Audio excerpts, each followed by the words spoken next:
Welcome back to another session of Galen Mysteries. This is session 13, and I'm glad to introduce Forrest. He will be playing the character Trent, who is an Hello. arcane trickster rogue. Thank you for having me. Welcome. So, you are a very reputable rogue, and everyone knows who you are and respects you. You're very mastered at your craft and skill.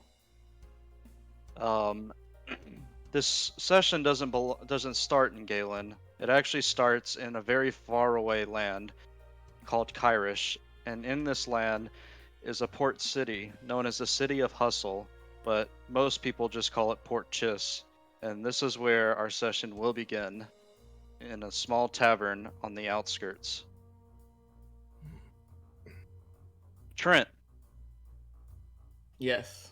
when you're looking around, this is a very familiar place, and all these people know who you are. And this is a primary hangout spot for mercenaries and bounty hunters alike. Mm-hmm. Um, it's a very thick smoke in the air from hookahs and other various personal instruments. Um, there is a tiefling barmaid bringing people drinks to your left, and to your right, there's a couple playing, or a few people playing cards. Straight north of you, there's a fighting pit where two men are engaged in a healthy spar with one another. To the immediate north of that, you see a hooded man enjoying a drink by himself at a table. Um, like I said before, most of these people know who you are and know how good you are at your job. Um, Usually the way things go is when someone wants something done, they come here. And using Mm-hmm. your sixth sense to find customers, it's very easy for you to look around the room and see who needs something done. Okay. So as you are looking around the room, you can easily tell that this guy is not normally here. That's who I was gonna go speak to anyway. How convenient. All right. Does he have an extra So finger? who the He does. oh yeah. Wait, am I tripping? That's a rare birth defect. No, he doesn't. I'm just tripping. Can we get a So close up of Force I character? walk over to the bar and I ask for a beer, All right.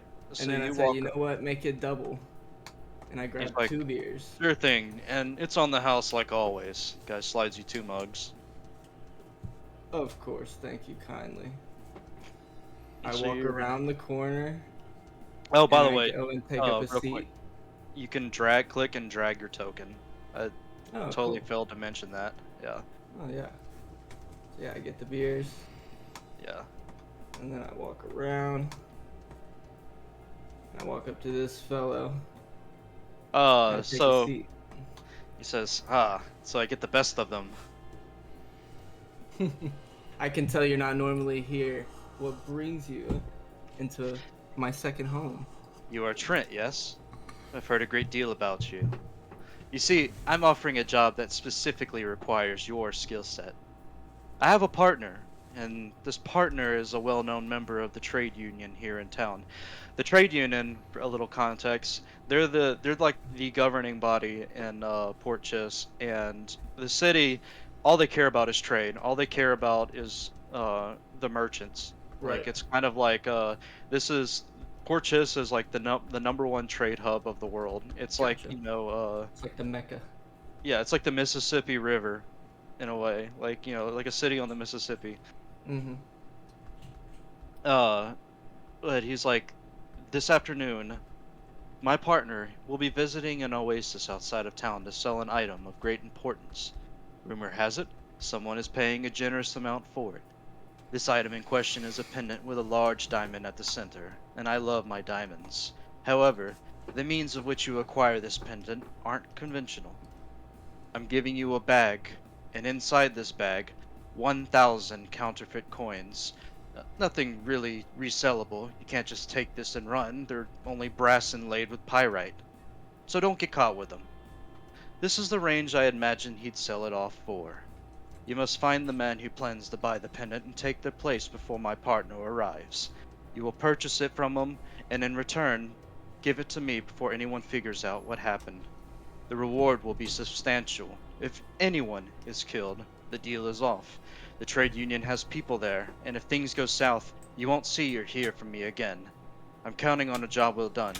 Do you accept? Consider it done. Extends his hand towards you. I extend mine and shake it. Says, pleased to meet you, Trent, and Godspeed. I'll see you soon and take the beers. They're on the house anyway. You hand both beers to him. He like raises one to you. So, where you're going is to a small oasis on the outside of town. Let's see, where is it? Can we get a Z close up of Trent's character? You want a close up? Yeah, if you hit Shift Z on his token, it'll show us what his art looks like. Can you see that? That will also work. Okay. Alright, so after a lengthy camel ride, you are not far. You're kind of. The city is no longer visible, but you follow a trail to an oasis.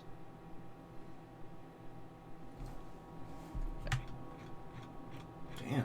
And it's a very lush jungle, and you see several guards kind of like circling the area with a few merchants. Okay. You don't know which merchant you're supposed to like intercept, but this music is pretty loud. You don't know which one you're supposed to find, but he gave you a few details. It's an older gentleman, and he's flanked by guards. He's one of the more heavily guarded people. Okay. Excellent. So and this is a friendly place, correct? Yeah, it is. Okay. This is where people usually like fence goods, stolen goods, or um, like this is the first place like travelers heading towards Port Chist. This is where they usually end up. It's just kind of like it's like the gas station of a desert. Let's just say that. It's just like where you stop and like Sure. refuel, Sure. rearm. Yeah. So I walk in through this clearing here, and I start observing the nearest.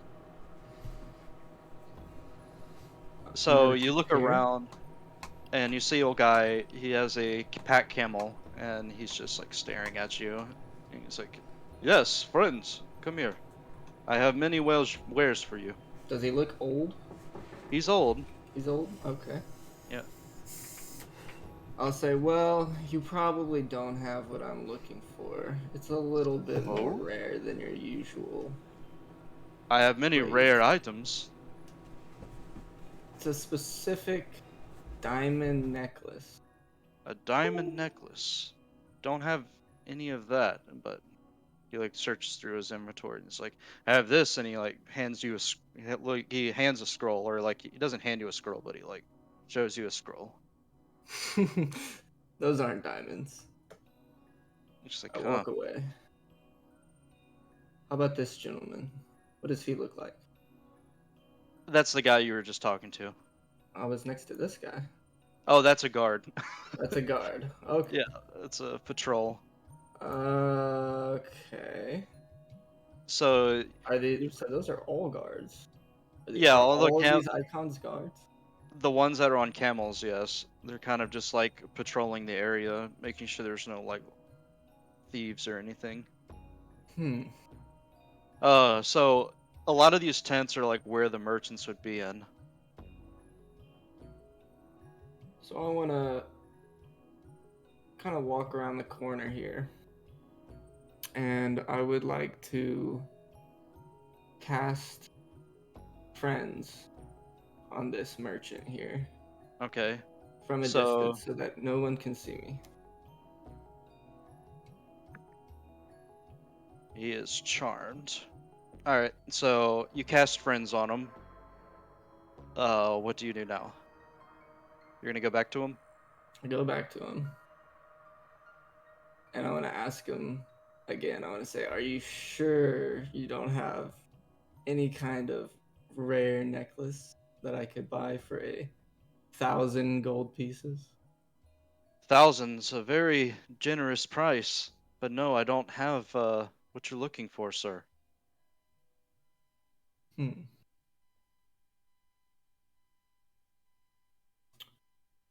Now, this mission, he told me to basically So what persuade he, this guy, right? so your mission is to, so someone is one of his partners coming to this area, to this location, to buy a pendant off of someone, and he told you from what he knows that the person who is selling it is a merchant who has bodyguards and who is an older gentleman. Okay. So this guy Uh, might not be the only person here. He's just the no, only person you immediately see. yeah. You have to like go to these Oh, I tents just and there's more assumed because he was NPCs. the only merchant with an icon that it had to be him. Yeah, no, there's people in these tents is what Barrett was saying. Okay.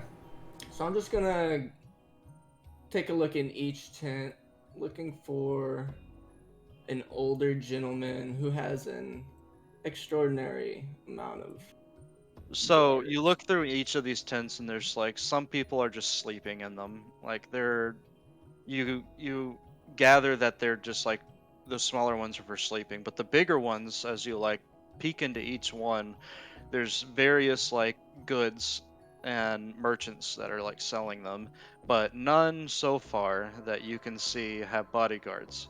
But once you get to this area, you see this guy kind of standing outside this tent, and he's just like looking at you. He's standing outside of this big tent.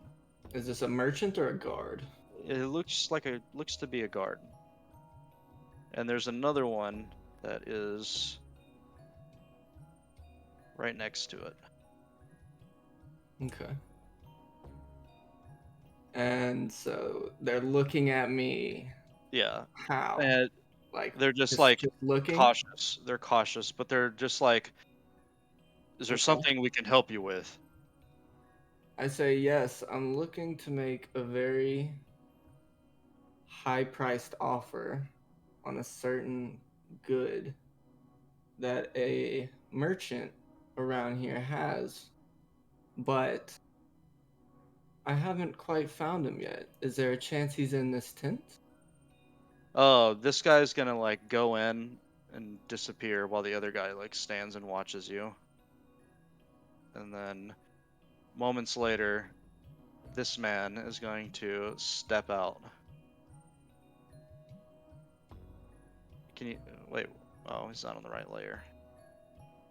This man is going to step out. As he's walking out, can I quickly cast friends on him? All right, go ahead. Hey, just a heads up about friends. It only lasts for 1 minute and then they realize that they've been magically influenced. So, Okay, so it's maybe for I don't like want to use it quick yet, then. solutions. Okay, so you're not gonna use it. Not gonna use it yet. Okay. So he steps out and he's like, "You must be the man I'm waiting for. Do you have your sigil?" Of course. And he's like, "Produce it." So I just reach in to my inventory and pull Yeah. out the bag of gold. You pull out the bag of gold and he's like, "That's not a sigil." And then I look into my inventory and I say, blast. It must have fallen out somehow. And as I'm looking in it, I quickly cast friends on him with my hand in the Okay. backpack. I'm gonna give you that 8 that like he rolled earlier. So Okay. he has friends on him. I'll say. See, it must have fallen out of these bumpy roads and all. He's like, ah, damn, those camels are troublesome. Oh, He's like, mine especially. You've never ridden a camel like this one. come in, come in. And he Of course. like ushers you inside the tent, and the two guards like step aside. Thank you, my friend. He's like, by the way, this guy isn't selling. Uh, he's buying the pendant. This guy's buying the pendant. Yeah. So Okay. he's meeting someone here that you have to like buy it from. Okay. Okay. So I want to now intimidate this guy, and I'm gonna say, listen, if you don't let me buy that pendant, I will kill you right now with your guards outside. All right, roll intimidation. How do I roll that? Select just one R1d20, and then add your intimidation score to that. Which is a +7. Yeah, so you're gonna roll really high, I think. Okay. Oh shit. Okay, so you roll a 20 not net, and this guy's like, it's like, so what did you say to him again? I said, listen, you're gonna let me buy that pendant, or else I'll kill you right now inside. He's like, what do you want with it? What do you want so badly?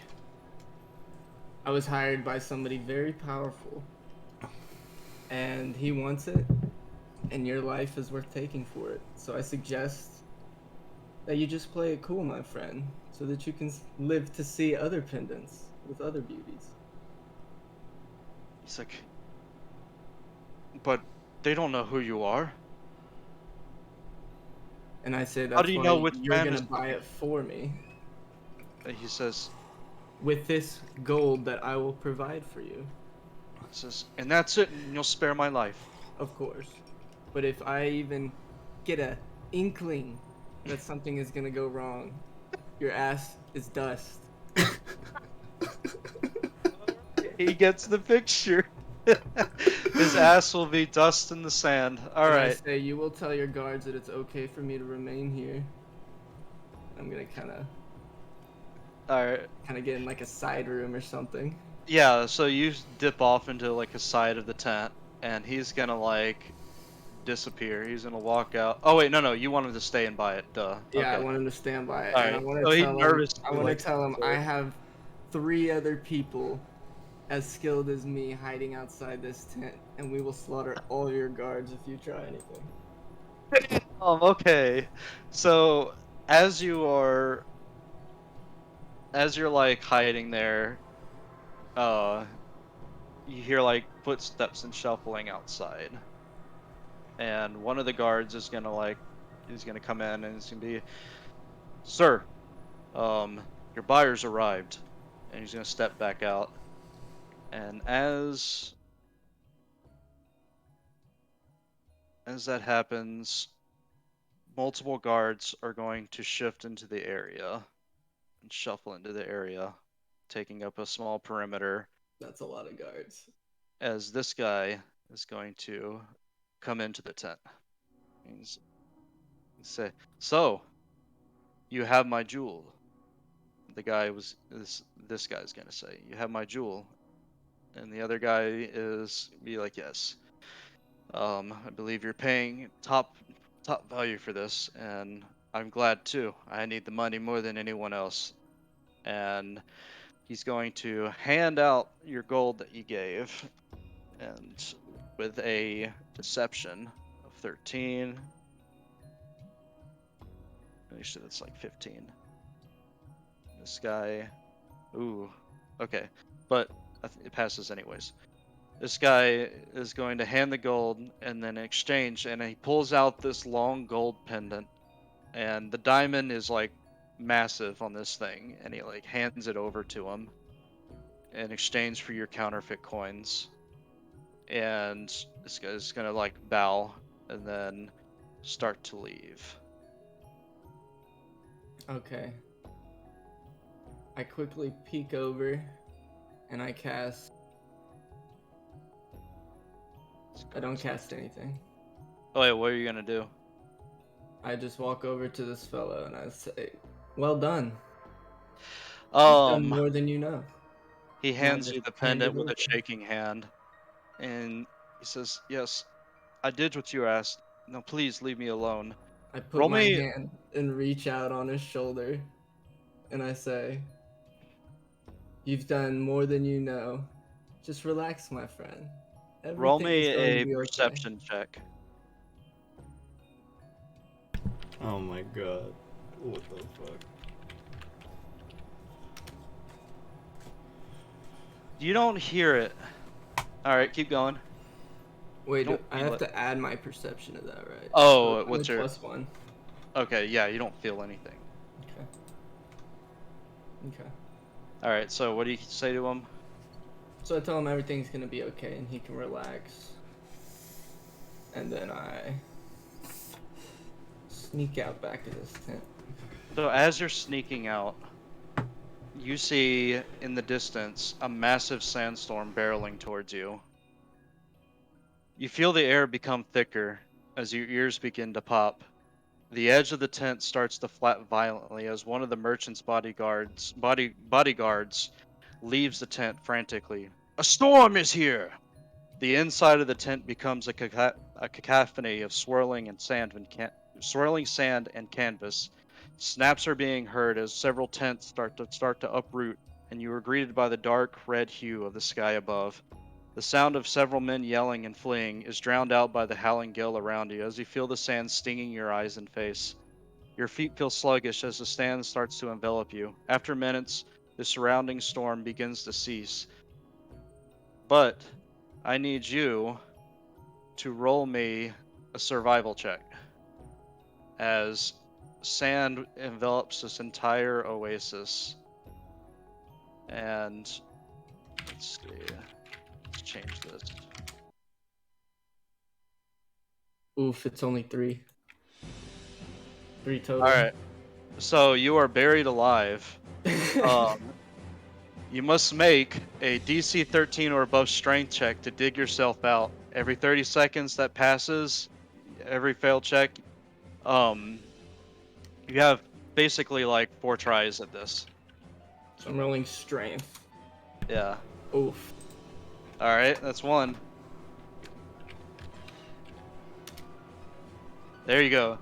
So you dig yourself out, and everything is effectively just like buried.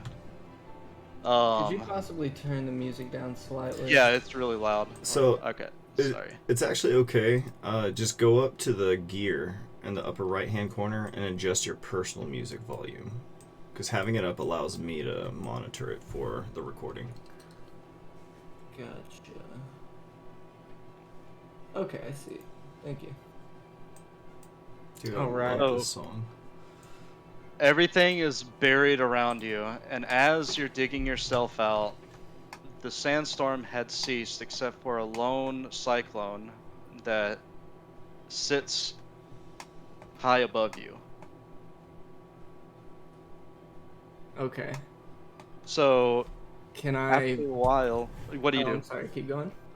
No, it's okay. What do you do? Or do you I was do gonna anything? say, can I put my hands together and drop to my knees and ask for the wind elemental to watch over me and guide me?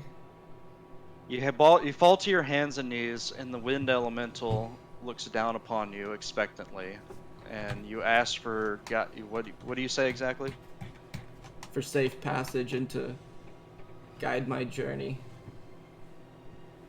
After a brief pause, he looks down once more, and you see the cyclone start to get smaller and smaller, and it like forms and coalesces into this human shape, which bolts out of the center of it, and it is rushing you. Roll initiative. That thing is humongous. Hmm. Good luck, Trent. I clicked initiative, but it says I'm looking for the value of a selected token, but no token. Oh, you have to click your character and have your character clicked when you hit initiative. Oh, I can't see my. There he is. Oof. Oof. All right.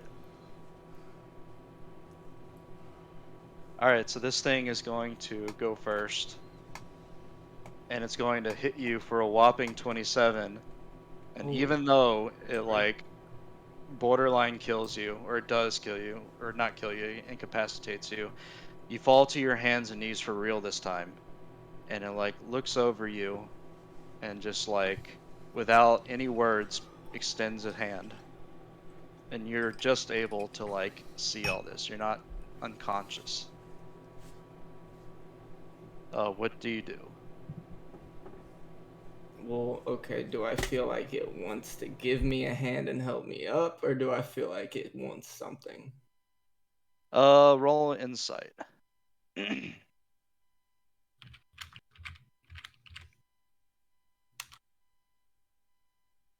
You don't know, but you don't really have much of an option.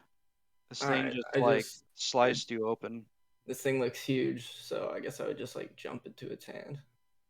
You like stumble and try and like grasp his hand, and when you do, the sand from his hand like runs down your arm into the wound that he just like cut open in you, and it like seals the wound shut. And before you can think anything else, you fall unconscious.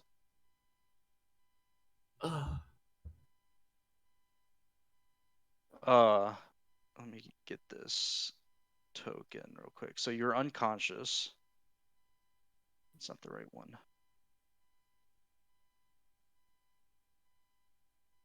And you wake up on a cart, and you see a man like riding like in the front of it, like it's a horse-drawn cart. Mm-hmm. And he doesn't know you're awake. You're just like covered in blankets and gauze. Okay, so I want to slowly and cautiously look around and observe. You're on a road in the desert, and you're heading, from what you can tell, you're heading northwest. Does he have guards? No, this man is alone. I reach into my backpack to make sure I still have the pendant. You reach into your backpack and you have the pendant. Okay. So I Um, wake up and I say, "Hello, my friend. You he's saved really my life. shocked, and he's like, "Oh, I didn't think you would wake up. I found you Where half are we? buried in the sand back there. Where are we going?" We're on the way to Luxor." Ugh, thank God I found you, or you found me. I could have been dead out there. He says, "I don't know what happened, but um, it seems you're the only survivor." Did you see that giant cyclone? Cyclone? I saw a sandstorm. Ah, never mind it. Off to better things, yes? He says, "Yes, unfortunately. Um, we're heading to Luxor. Alright. How much longer until we arrive, do you think? Only a few more hours." And uh, he brings you a bit further. I mean, time elapses. It's been a few hours, but you arrive right outside the city of Luxor, and it's a massive like it's an old school like Arabic city. Like it's all cool. Very cool. Modern day Jerusalem. Yeah. So I wake up. I guess I took a nap for the journey, and we wake up and we're here. And Um. So as you're like walking towards the gates of this city, where is it? I have to look for this damn token. Okay, there he is. All right. As actually, you before we approach the city, what? Can I? Well,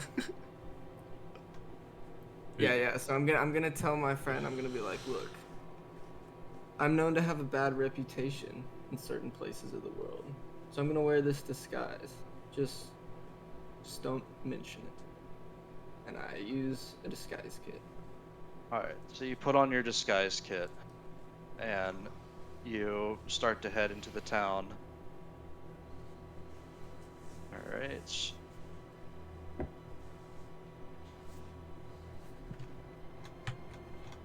And so you're in the town.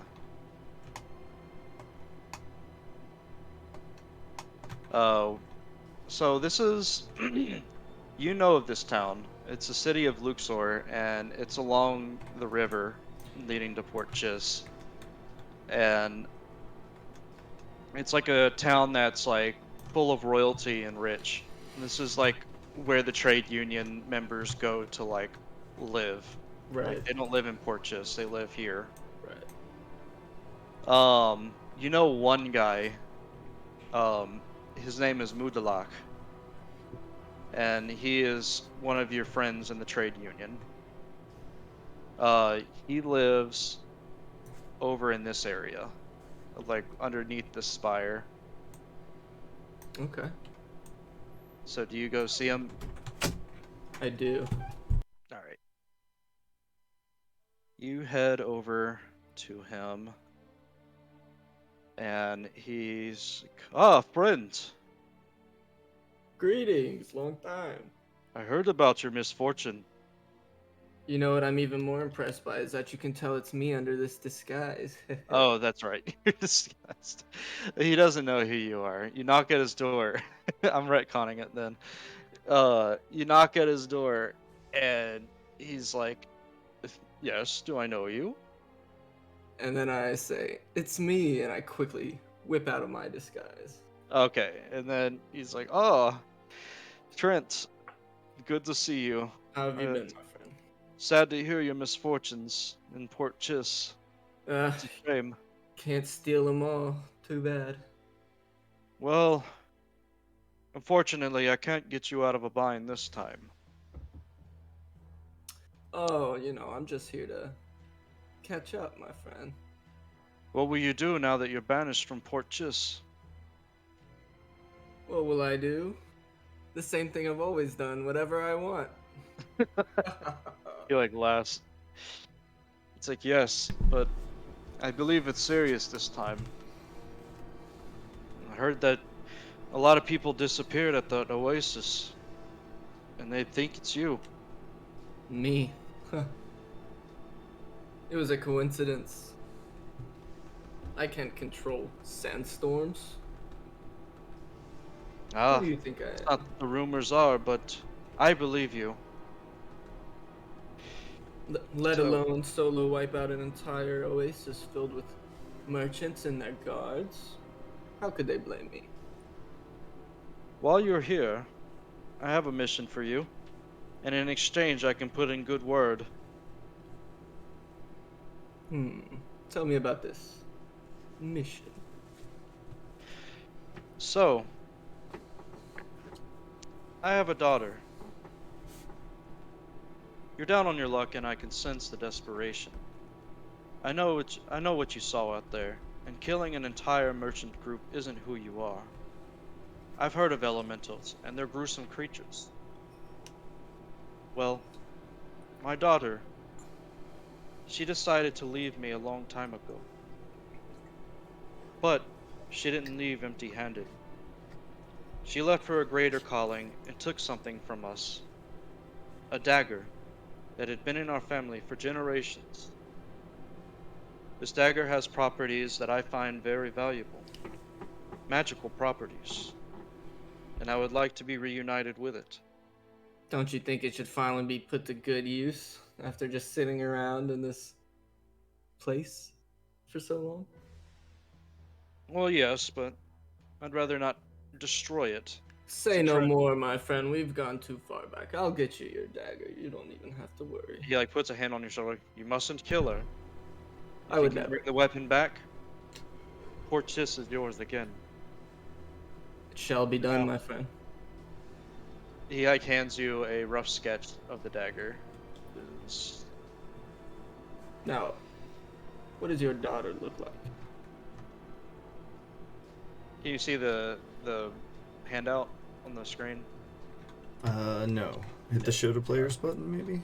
There it Yeah, I is. did it again. Alright, so this is Nice. the sketch that he hands you. This is what it looks like. I've had my best scribes on it. But um this is a great family heirloom and it needs to be recovered. My daughter was last spotted in Galen. I believe on a ship called the Night Wind. The Night Wind. Okay. It's not going anywhere. They're under siege right now. Oh shit, it's Ezzy. Close. Oh shit, it's one of them. Okay. And did he describe his daughter already? He describes her as having the same complexion as him, long black hair, and beautiful as the night's moon. All right, all right. Then I make haste for Galen. Galen. So, Yes. weeks. It takes you about a week to get to Galen on horseback, but you persevere, and your scenery of desert and jungle becomes a dreary country as you step into Galen, the city of Galen. This is dreary.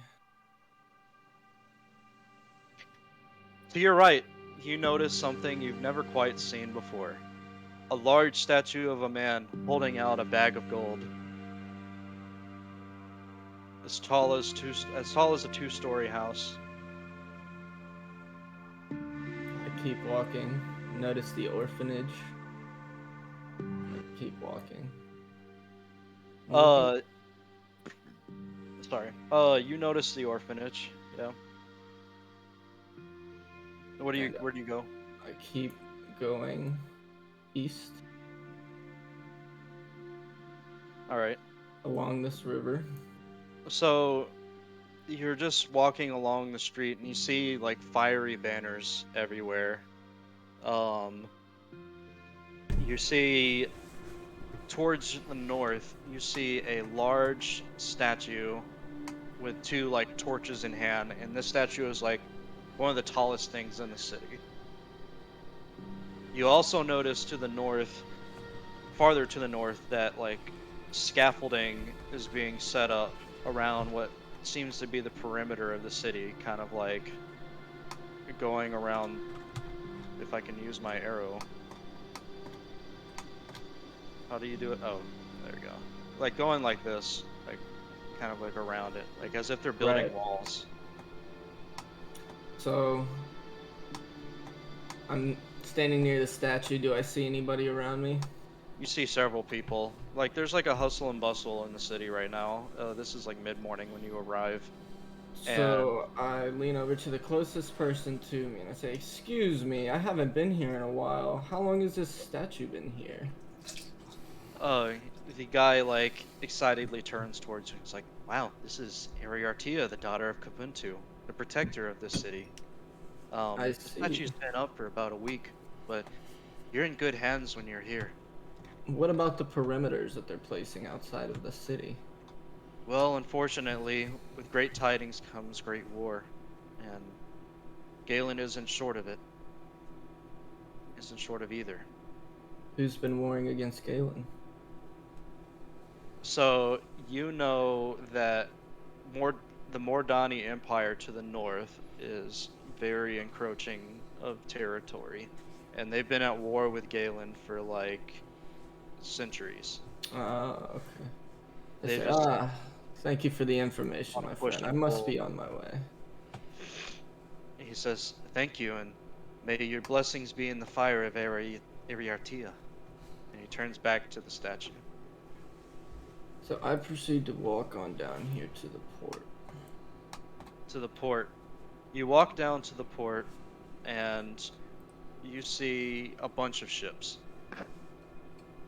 More than what the map shows. And I'm looking for a ship called the Night. What? The Night Wind. The Night Wind. Wait, is that the pirate people? Yeah. Yeah. Okay, so is this gonna be written on the side of the ship? Roll me a Okay. perception check to look for ship name. I noticed these R/R1D20s don't add the bonus. No, they don't. You'll have to do that yourself, or you can do RD20 plus whatever your Ooh. bonus is. Now Okay. the 20, macro. baby. With spaces? Yeah, Gotcha. with spaces. Plus, no space between the plus and the other number. Okay. So as you're looking around, you do see a ship that says the Night Wind. And you see that it's like full of like people. Okay. I'll say the Night Wind is like right here. Let me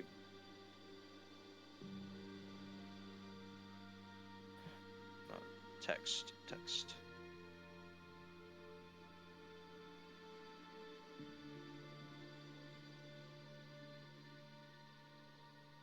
So I walk on board You're gonna walk on board. and I want to look around for this dark-skinned girl with long black hair. All right. So you're looking for this girl. Where's the pirate ship? All right. So you get to the pirate ship, and I'm not there, by the way. oh, okay. So you get to the pirate ship, and you see like a guy like standing next to you on the gangplank, and he kind of like stops you before you get on. He's like, "Yes, can I help you?" I say, as a matter of fact, you can. I'm looking for a certain person who I heard might be on board. I have important news from their father. We have a buddy system here. I don't see any friends with you. Of course not. In fact, if you feel safer, you could just go in and ask them to come off the ship to speak with me. Well, I can arrange that. And he like goes on board and goes below deck. Do people notice when you charm person them? They'll notice afterwards. How long does a charm person last? A minute. Less an hour. Okay, I thought that was. Oh wait, no, that's friends that lasts a minute. Mm-hmm. gotcha. Okay. So he goes below deck, and then shortly after he comes back up, he's like, "I'm going to have to ask you to leave." To leave. I've traveled a week by horseback through the desert to deliver a very important message to one of your crewmates from their father, and you want to ask me to leave. That person doesn't wish to talk to you.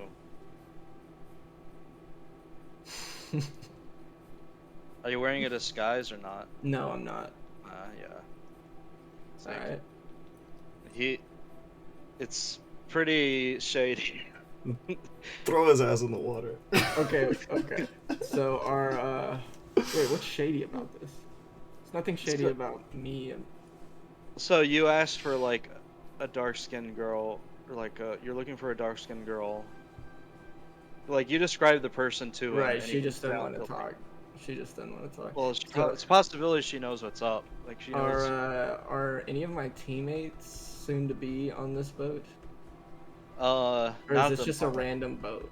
This is a random like pirate ship slash deal. Okay. At one point, Frankie was on it, but your character doesn't know that.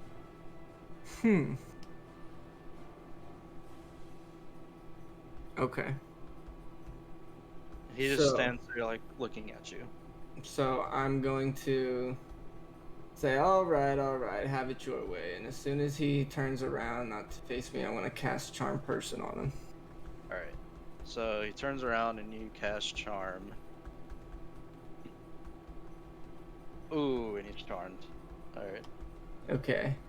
And I bring him back out. I say, hey, remember me? We spoke not too long ago. I say, hey, listen, you gotta go and grab that girl that I described and tell her there's something really awesome out here. Okay. He's like, wow. It's like, alright. Like, heads below. And ends up getting her. Where is her token? There it is. So she comes out. She's like, you finally dragged me out here. What do you want? And as she's approaching, I cast friends on. Yeah, friends. Alright.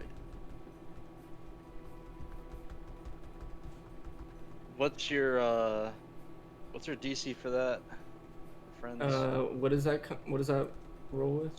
It's well, it should say on the spell. If otherwise it's just a spell. It's based off your modifier.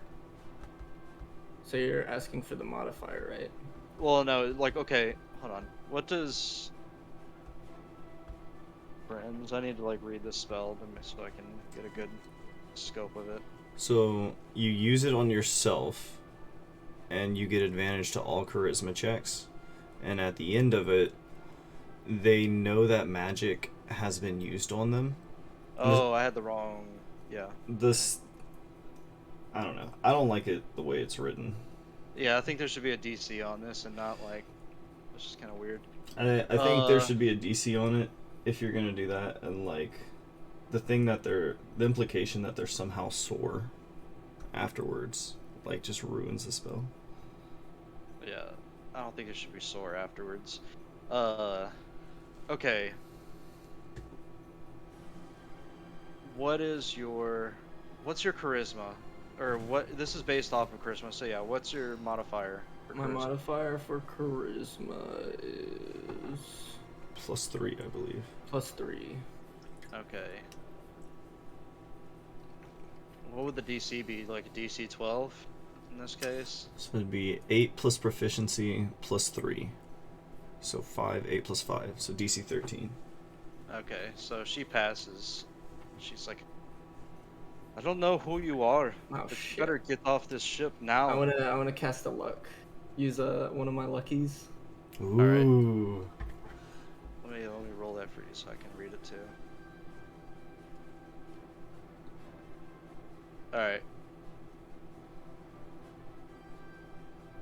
Okay, roll an additional d20.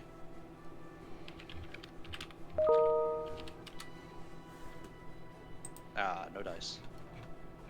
Damn. That's off charisma, right? Yeah. But didn't I have to pass a 13? No, you had to pass a 15. You could okay. probably What's flex your- your reputation and just be Yikes. like, I'm your dad's friend. Okay. Do you have no modifier to charisma? No, he It's has a only plus 3. Okay. So yeah, let's do that. Let's try and flex my reputation. I'm gonna say, do you know who I am? She's like, no, but I know you're overstepping your boundaries. Okay. So I want to try and cast. Do I see the dagger? No. Okay.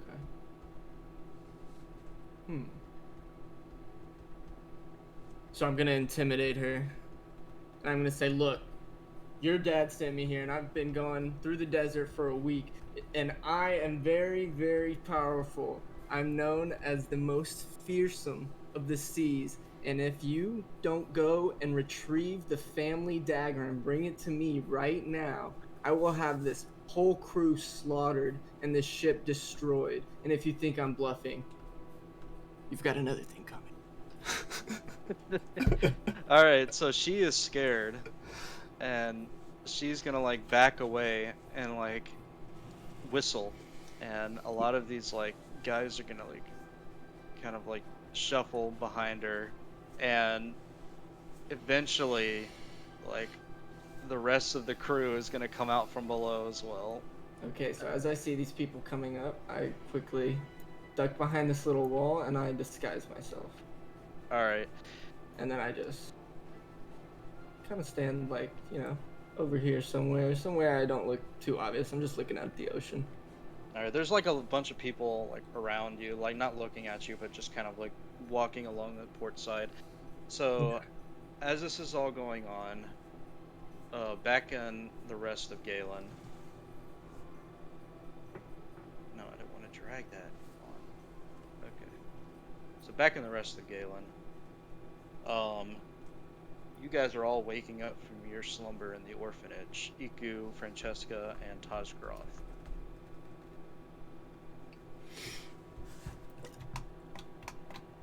Waking from my slumber. Yep. All right. So What time did I go pray? Because depending on the time, I might still be at the temple. This is mid-morning, so unless you like went back to the orphanage and slept, you're still praying. You've fallen asleep at the altar. That probably sounds more accurate. So you have Bye. fallen asleep at the altar. Yes, I do have a quick question about what happened last time. All right, what's that? This authority that I've been bestowed, is it just like a moral law, or is it like, because I was thinking of changing one of the laws to make it so that gambling and drinking are legal on certain ordained premises as like I guess legal, so like the You can change anything you want. Like, okay, because the I want to council make gave you it full reign.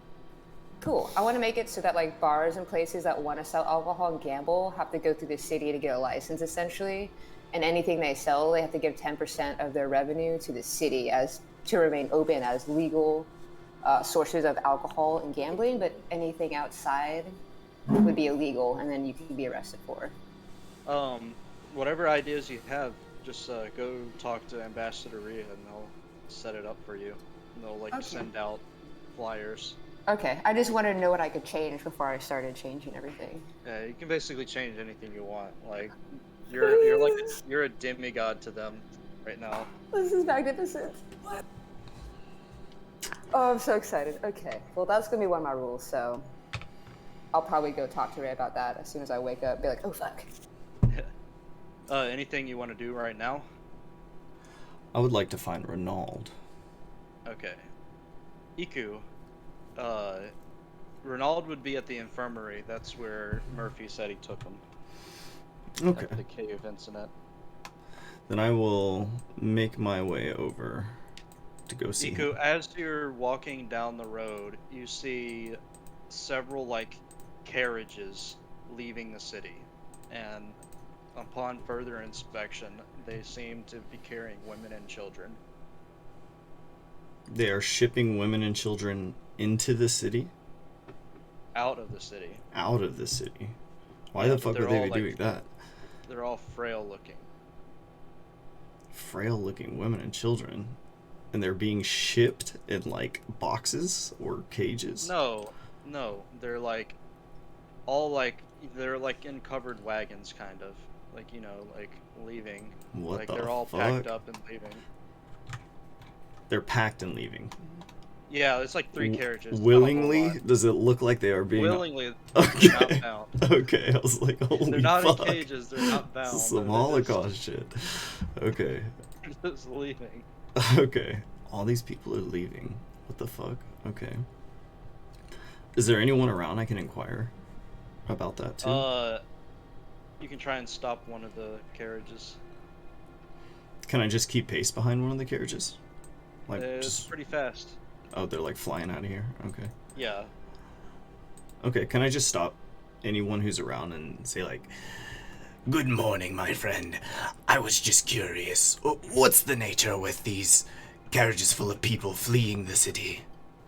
The guard pauses for a moment, and he's like, they're for a settlement near Andara. Andara? And why might they be leaving?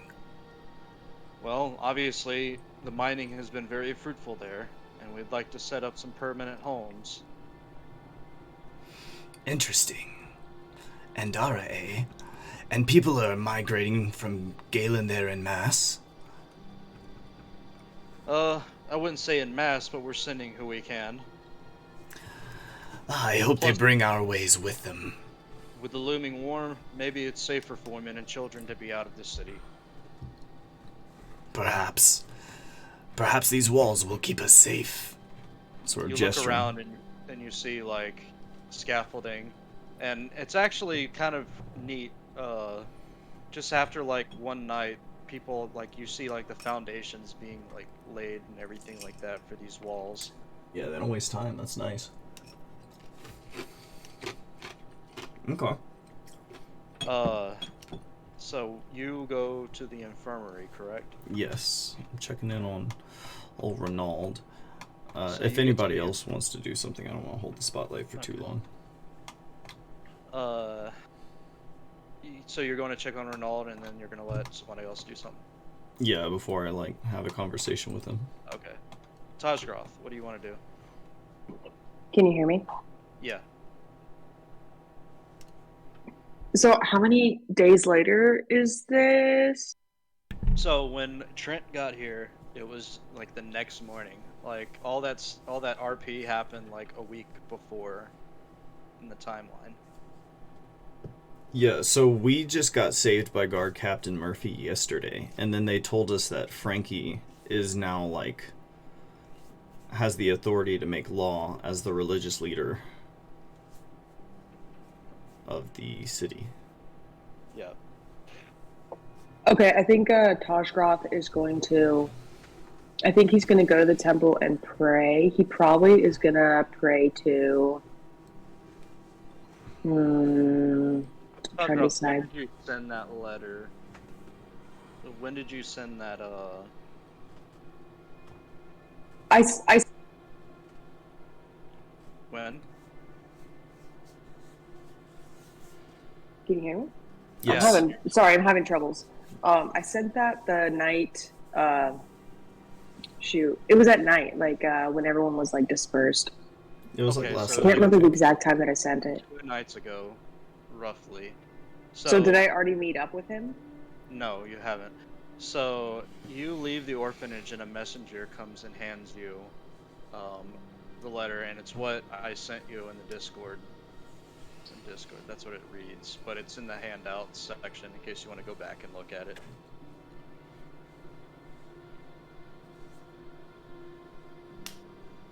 I've got it right in front of me. Alright. Sorry, my button keeps like unpressing and like cutting me off. So I think he's probably going to go to the temple and pray and ask for like guidance from Thor, because he doesn't like, he's confused about what's going on. He doesn't like what's going on. He already has like backup on the way. So the next best thing he can do is just go pray for guidance. Alright. So you go to the temple and pray for guidance, and you feel a similar warmth that Francesca feels whenever she prays, and you get like a gut feeling or an instinct that basically just says, Frankie is the one to follow, no one else. What? Do I hear that like? What the fuck? It's just a gut. It's just a gut feeling. Yeah, it's a gut instinct, but you feel it in tandem with the warmth, like as if you're being like showered in sunlight, warmth, and you just like, it's like Frankie is the one to follow, no one else. Holy fuck. Oh God. What does this mean for you?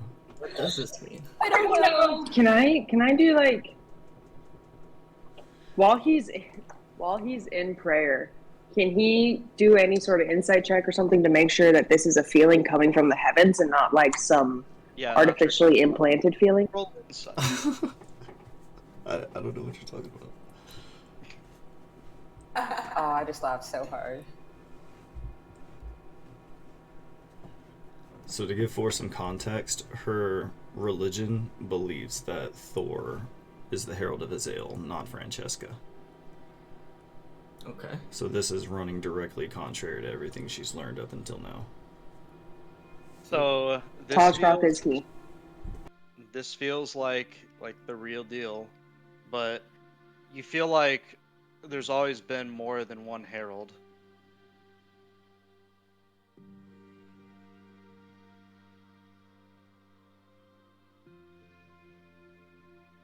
There's always more than one. There's more than one herald, and that Frankie might actually be one of them.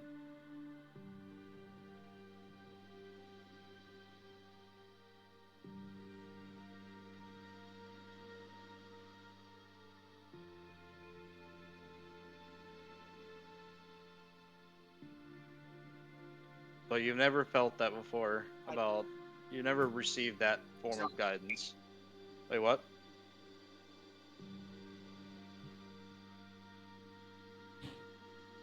It's. Wait, what's going on? Sorry, I'm trying to help her with the Is rolling it command. space teacher? No, the slash comes before. not Yeah, after. we're.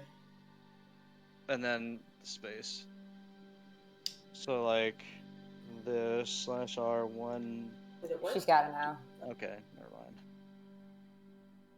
Yeah, so you get the gist that this is real guidance coming from your god, but as like Thor is still a herald to you, but you have like a gut instinct that Frankie is more than like what they've told you about.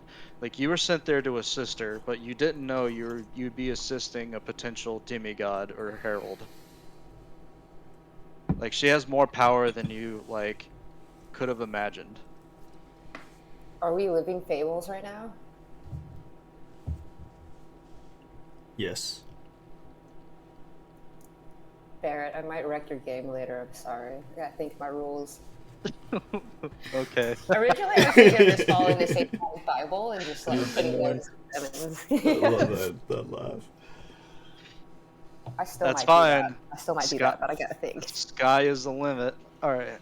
So after this revelation, Tajgroth, what do you do? Am I in the temple still? Yeah. Oh, Frankie, yeah, you're in the temple. You wake up from your kind of sleeping in a way. And you said last session that we missed that she was filled with like immense warmth and light, essentially like the strongest she's ever felt. Yeah.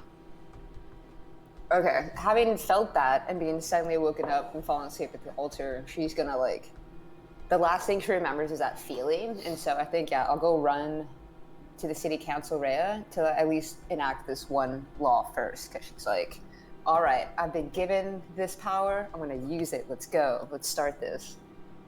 Alright, so you head to the council room. Let's get your token. Da-da-da. Tajgroth, are you going to go with her? She just up and leaves the temple as you're praying.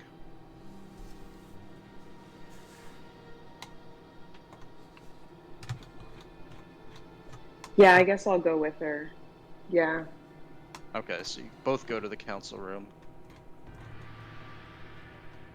And so basically Rhea just welcomes you back and she's like, "Ah, Francesca, you've returned. Do you have any amends to make?" I thought of one so far. It's like, what is that? So though I agree that all this gambling and drinking would be too much for the city, we're in a bit of a pinch, and I was thinking, instead of outlawing the drinking and the shenanigans with the money, why don't we make it into establishments where they are legal and approved by a method of the gods? That way we can take 10% of their earnings to fund the city for our future war with Mor'dan coming and help build allies. What you want to do is have legal establishments For gambling and drinking. legal establishments for gambling and drinking that are taxed. Correct. And maybe they have to get a license, or they have to have a city council or somebody come by and see that it is a legal business and be like, all right, we trust you to actually pay us money. Or they can have official to come collect it. Yeah, like, the sheriff, wow, sheriff of Nottingham type of thing. Like someone can go around and collect the gold.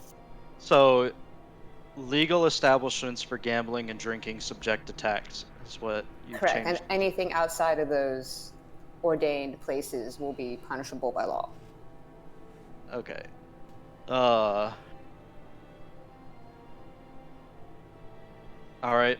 So to read off the rest of these, so you have laws against stealing, you have laws against breaching bonds of marriage, you have laws against murder with impunity.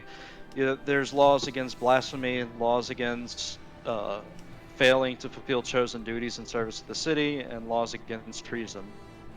You basically removed like the drinking and gambling laws and made it less draconian. Is there anything else you want to change on this? Frankie's like kind of deep in concentration, but she looks up at Ray and says, I've been talking to my god about this, so this is the first of my tenets, but as I pray more, I'll come back to you with more. But for now, I think this is what I'll modify. Before you leave, I do have a question. So, I've been thinking a lot about this peacekeeping mission, and I think everyone, like all members of your party, should come, not just you and Tajgroth. Can I kind of want to roll insight to see if maybe, like, did she just change her mind, or is there something, new info that I'm missing? Roll insight, but I think she, like, wants to feel more protected, because she's heading to Mor'dan, which is, like, their #1 enemy. And she trusts you guys to, like, protect her. Oh, so she's coming with us then? Yeah. So, yeah, you roll insight, and she's just like, she needs more bodyguards. She needs more muscle. If it's bodyguards you need, I think I can handle that, but I don't know if all of my party will agree to come with me, but rest assured, I have some friends that are wayward travelers of the sea. They'll keep us in good shape. And Frankie's thinking of that pirate crew. She's like, maybe I can hire them if we're going overseas. I know they've been itching, Well, you can tell her, pass it through Ambassador Rhea. She did say, like, they need to keep a relatively low profile throughout this mission. Okay. If it's guards you're looking for, I made some friends with some sailors down at the dock. I know they've been itching to get back on the open waters. Maybe they look pretty seasoned. Maybe they could help. Guard Captain Murphy looks at Rhea and it's like, pirates, you can't be serious. Like, he already knows. And she's like, it doesn't matter. We can't really pick and choose here. And she turns towards you, Frankie, and she says, talk to these friends. We'll pay them if you can't afford it. Frankie just smiles and nods, and just for fun, makes her eye go a little bit and be like, rest assured, we're all walking in Azil's light. Rhea turns towards you, Tajgroth. She says, I'll be glad to see what you can do on this journey as well.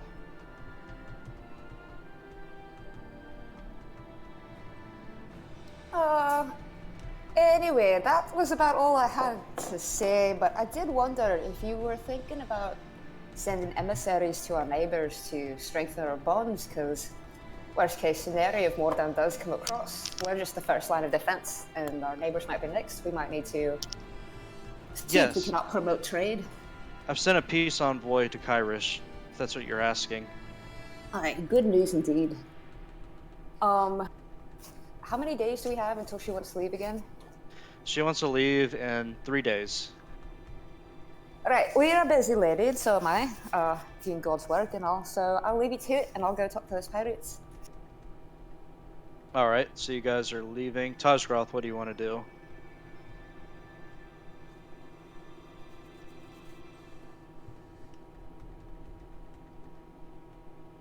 Tajgroth?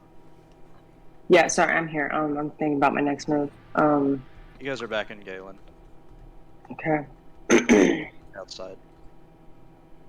You know what? I think Taj Groff wants to scout. He's probably going to separate, and he wants to scout out the swift rope in. Okay. So you head to the Swift Rope Inn, which is in the far southeast. As you're like, you get to the river and you see several Alistair thugs, like kind of like guarding a ferry, and they look at you, and then one like comes towards you, like he's about to say something, and then another one stops him and shakes his head, and they let you onto the raft as you cross the river to the Swift Rope Inn. Uh, so you, damn, this tiny token. So you walk into the Swift Rope Inn, and it's full of people, but to your immediate eye, you spot a dragonborn decked out in exquisite armor across the table, across the room. Does he see me yet? No. I'm going up to him. I'm beeline for him. Hello there, friend. Oh, Tajgroth! It's good to see you. Can you see the map? Y'all, I'm really struggling with my like talk button. It won't. It like presses 50% of the time. Oh, can you see the map? I'm just making sure. Yeah, I can see it. I mean, like, can Ray see the map? Mm-hmm. Yes, I can see it. Okay, sorry. Yeah, so he's like, come sit down. Were you followed? I don't think so, but I wasn't looking, so I'm not sure, but I don't think so. It's quite dreary in this city. So, I believe that we have kind of a problem. There's cultist activity here, but I can't put my finger on it where it's coming from. Yes, I'm trying to figure that out as well. Who is this guy, by the way? This is What's his Arjun name? the Gracious. Oh, that's Arjan. Oh shit. Okay. Oh shit. There already? You don't see his name? Or No. can you see his name? No, I don't see his name. I just see a big guy. What about now? It should show his name. No, I can't see Tajgroth's name, his name, or Trent's name. That's weird. Hold on, Yeah, I think if you click on the icon, there's like a nameplate visibility or something. Yeah, it's a Yeah, token permission. I have it checked. It's just not showing up. Well, I'll figure it out later. That's Arjan. Yeah. So you are surprised that he's here so quickly, but you sent that message out 2 days ago, and he says he rode as fast as he can here because it seems very urgent. How many horses did he kill? How many horses did he kill? Yeah, running them to the ground. No, he managed to get one big Clydesdale. I don't know. Wait, it's a 5-day travel that he made in 2 days. Yep. On horseback. Yeah, that's sus as fuck. I don't. Okay. Just hasn't slept. Tajgroth just says, tell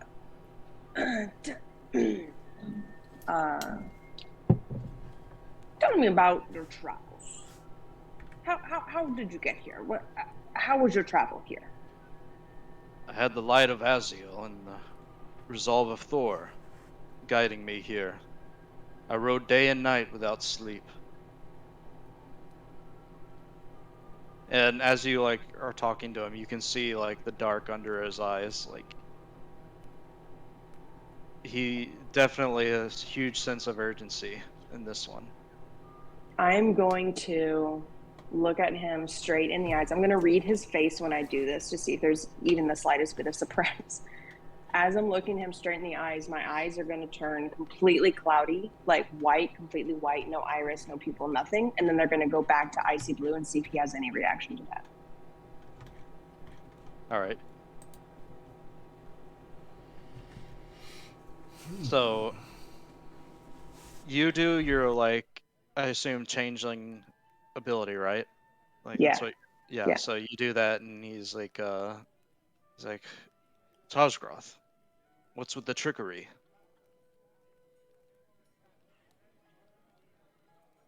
Well, oh, fuck.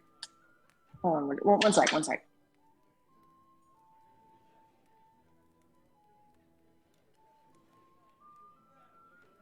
Well, friend, it normally takes much longer to get here, so I was honestly questioning whether you are you. It's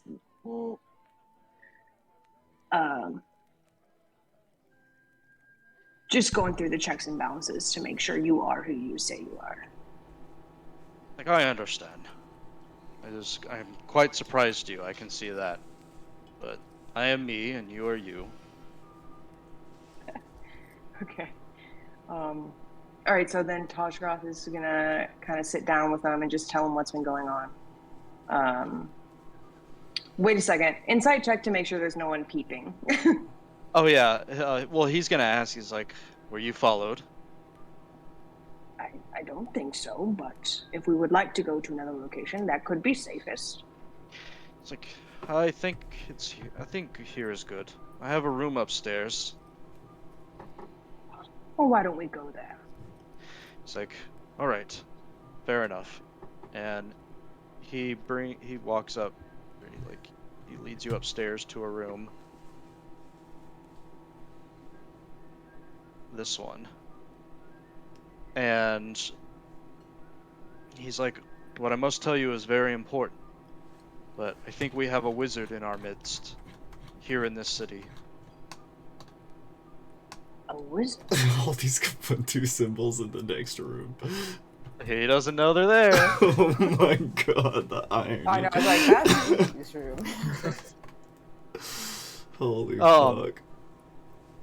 He's like, we may have a wizard or a tricks, someone who specializes in illusions in the city, who's doing a lot of things that I've never quite seen in this form. They're selling the image of old gods as good. Ah, yes.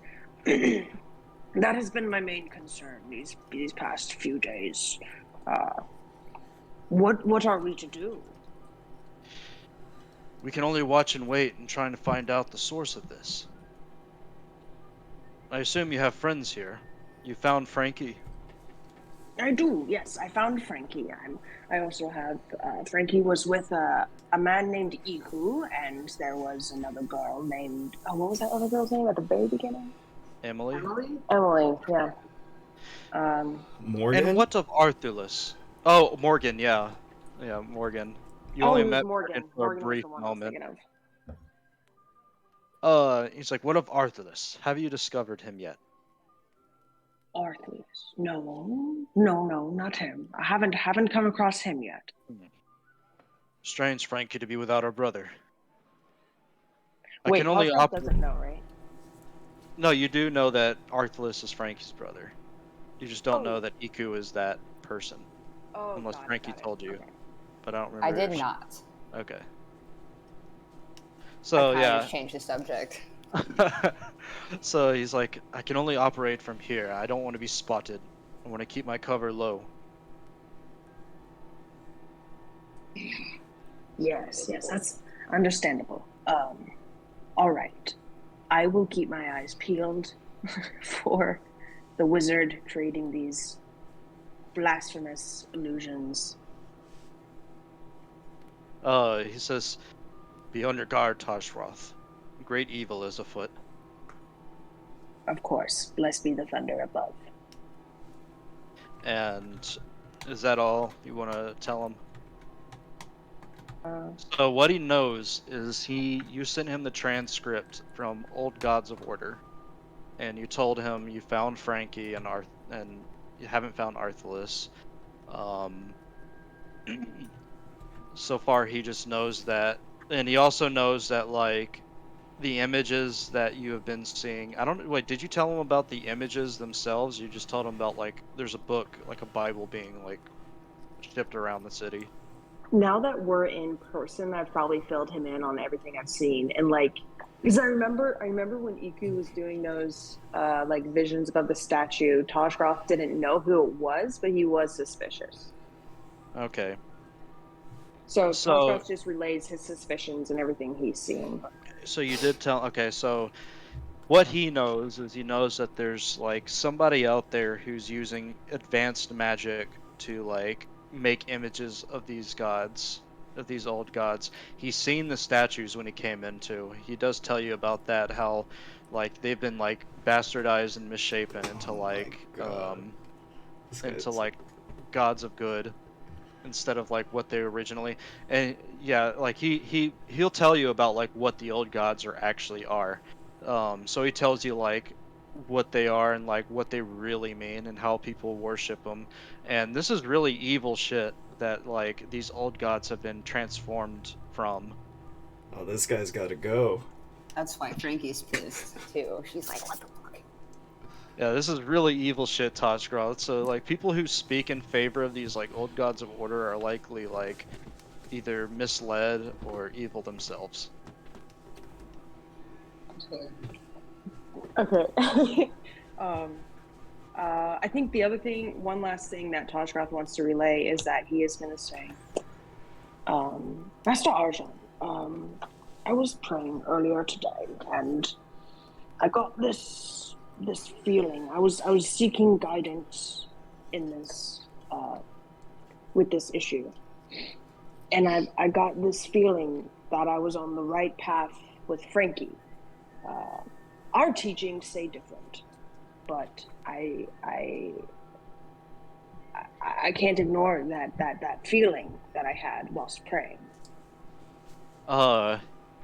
He says, "My child, you must follow it. Thor is not replacing himself with Frankie. He's only supporting her. He knows how much power she holds, and it's very important that you help her on her mission, on her prophecy. As the Tempest of Thor, it's our job to please Aziel and serve him. And if Say Aziel that. chooses Frankie, wait, what? I'm sorry, I didn't hear that very last thing you said. As a Tempest of Thor, it's our job to serve Aziel and to like please him. And if he chooses Frankie, then we choose Frankie." Of course.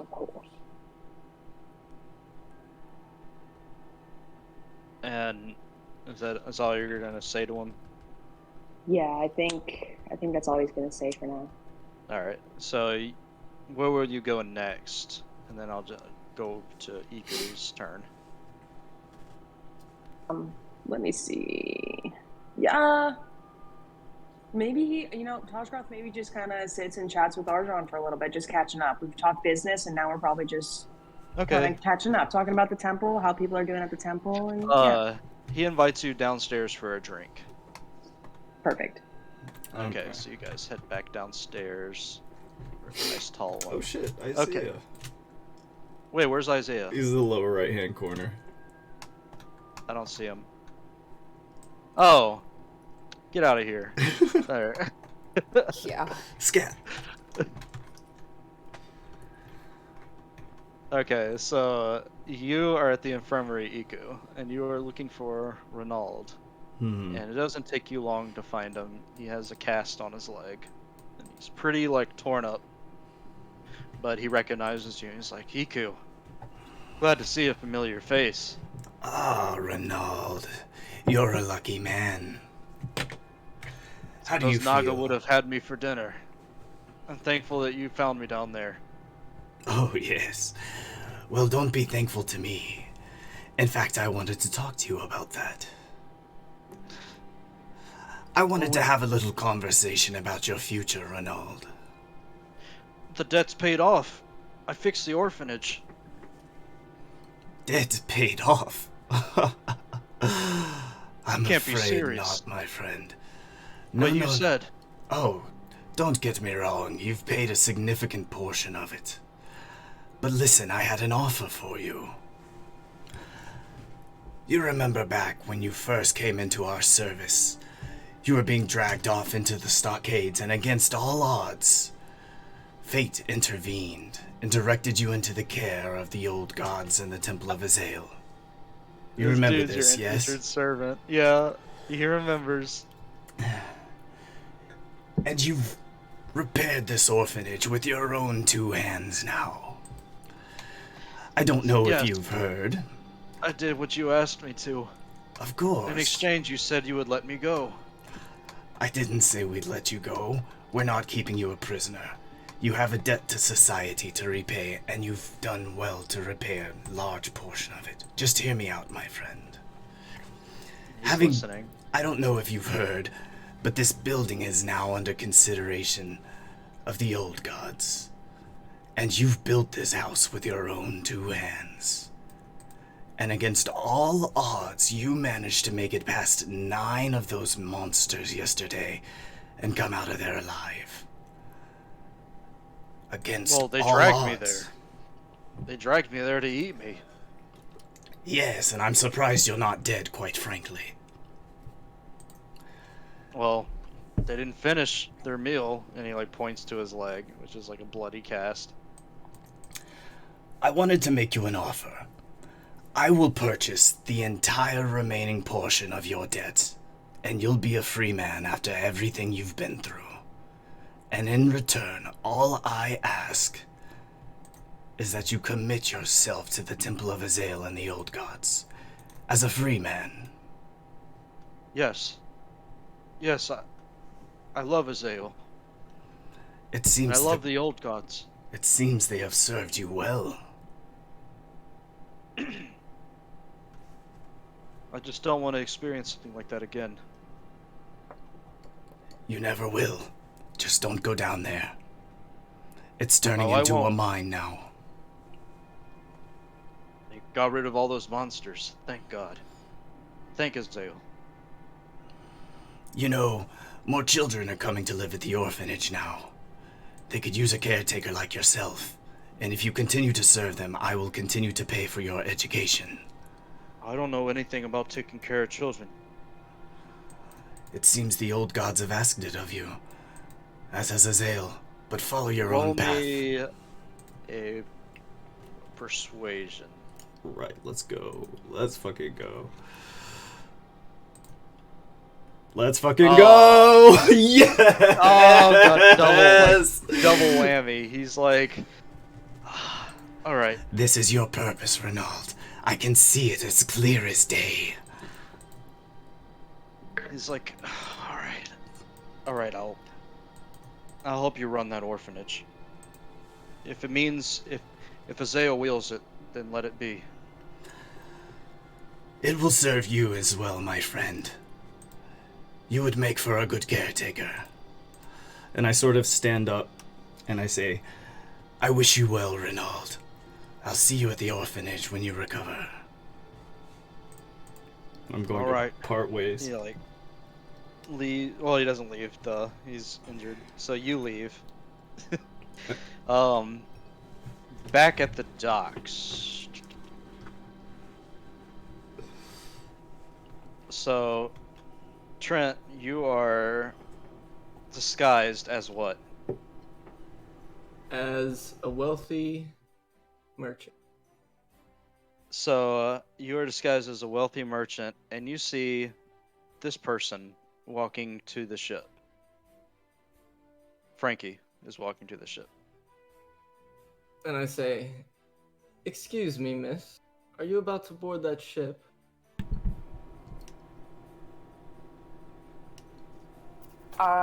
She stops and looks at him. He looks like what now again?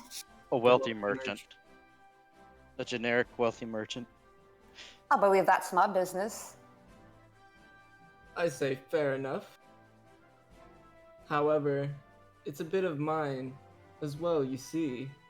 I've traveled very far for many days just to have a word with a very specific girl on that boat, a message from her father, but she doesn't want to seem to come out and talk.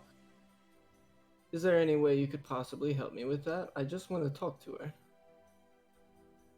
Is he like old? Because that could be really creepy. Like, I want to talk to this young girl, but she would talk to me, help me. I'm Like, 50. I'm like the same age as her dad. Yeah, Okay. so he's pretty old. Usually, when a woman is told, and from a guy, that they want to talk to her, like, it does feel very creepy. So I think Frankie would be on her side. It's like, if she doesn't want to, then why am I going to make her? But Ew. she's going to eye him and be like, "And what business do you have with her?" A message from her father, as I said.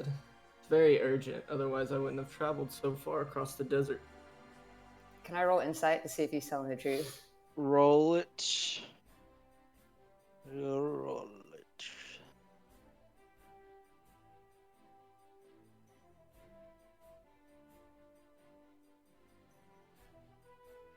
Do I have to roll against her, or? No, she's just trying Ooh. to read you. And so, actually, wait, you're in disguise. But I'm just trying to see if the message is true. Like, he's actually, like, what he's saying is, like, not a lie. So you think back and you remember meeting Lady Maria on the ship. And that's this woman right here. Mhm. And she did say she came from a life of riches and luxury, but she left it all behind to be on the high seas with her friends. And you kind of make that connection, like she's from Kyrish, but you don't know where in Kyrish. And then this guy, this merchant, comes up and tells you um, like he's representing her dad, who lives in the same place. Okay, she's gonna. Stories match. Okay. She's gonna just look at him, make her eye glow just a little bit, and be like, "And what message is this?" Not Forrest, Trent. You see this girl's eyes start to like glow fiery red, but like kind of like glow and then unglow.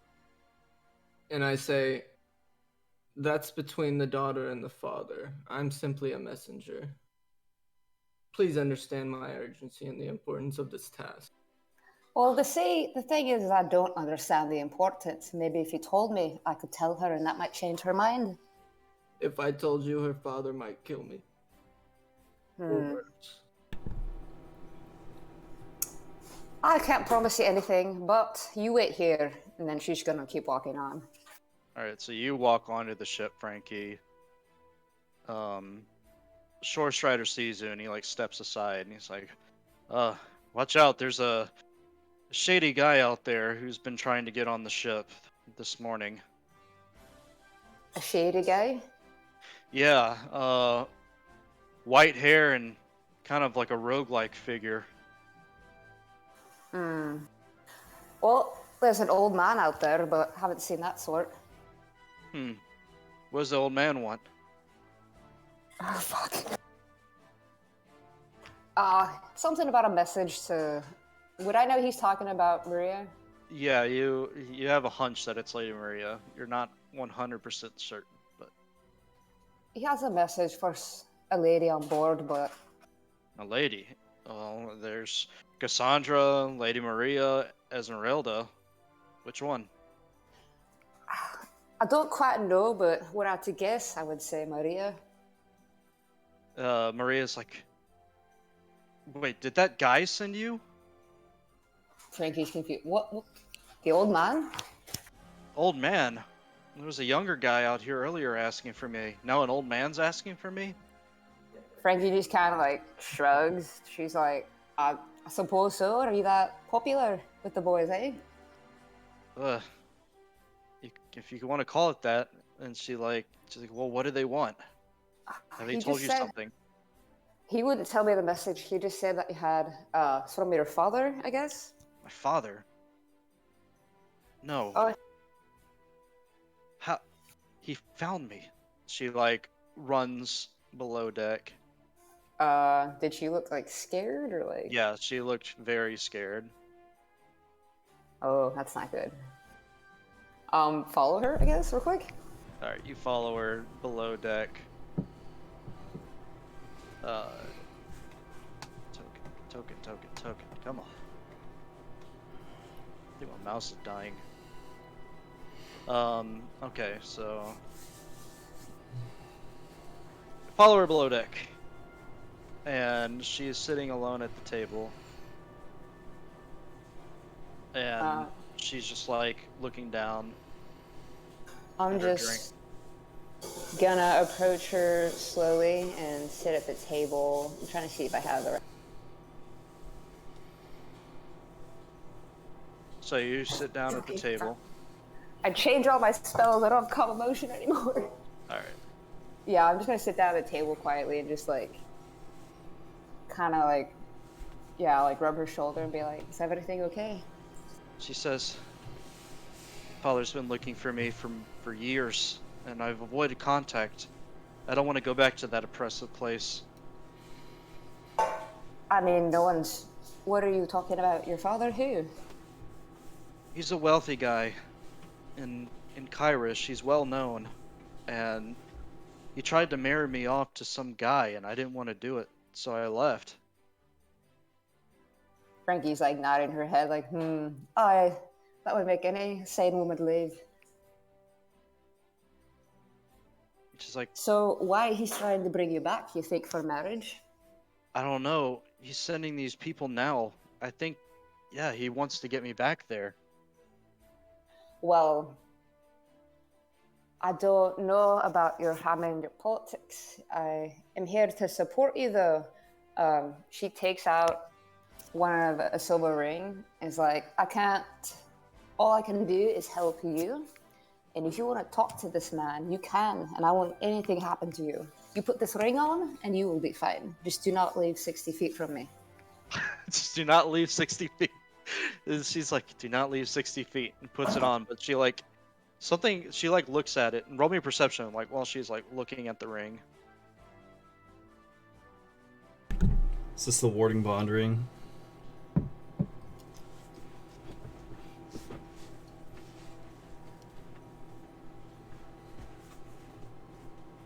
You said perception, and yes, it is. Yeah, perception.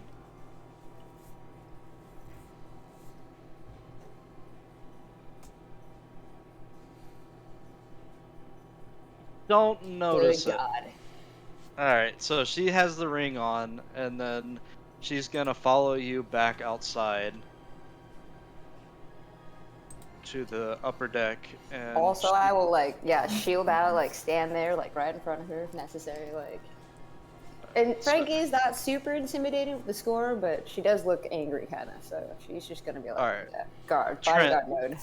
You see Francesca and Lady Maria come down the gangplank, and Maria's like standing next to her, and Maria's gonna be like, "Okay, if you have any questions, now's the time to ask." Okay. So I say, Maria, your father sent me.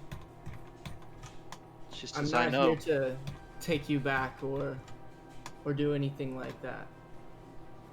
I'm actually here to bestow upon you a gift. A blessed gift. She's gonna roll insight on you. Ooh.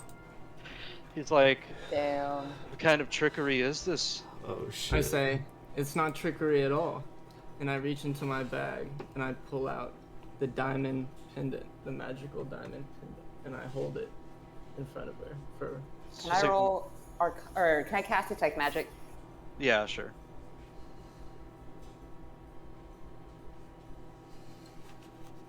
Oh, sorry, yeah, continue. No, are you casting it? Oh yeah, I want to see if that pendant is like a trap, because she just told me that her father tried to sell her off in the marriage. So I'm like, is this like a binding spell? Just making sure it's not some sort of trickery.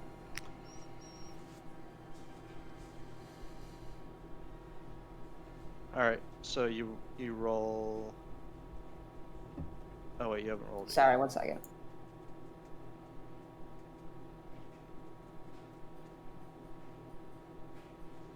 It just is a 10-minute spell itself, 30-foot action. Hold on, let me look it up.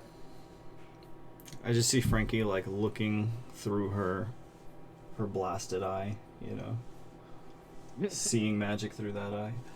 Right, it's like a Google Lens thing or something. Google Glass. For duration, you sense the presence of magic within 30 feet of you. If you sense magic in this way, you can use your action to see faint aura around any visible creature Oh, you or don't need to object. roll. Yeah. Okay. So you feel like a hum from this diamond pendant, and this is a large diamond. This is something like this is the largest diamond you've ever seen, and it's just like you feel a hum coming from it, like it's almost like your whole head and body is vibrating, like being near this thing. Oh god. She just like mutters under her breath, like, "Oh, I felt this before." Ugh. Lady Maria is making the same expression that you feel, so you have a feeling that like it's having an effect on her as well. What kind of effect is it having? It's just like it's piercing their head. Like it's like when you go to the dentist and they're like drilling into your teeth, kind of like that. But Okay. it's a gentle hum, not like. What So I the pull fuck? it out and I'm like, you can sense the power that dwells inside this pendant from here, can't you? Roll me perception to.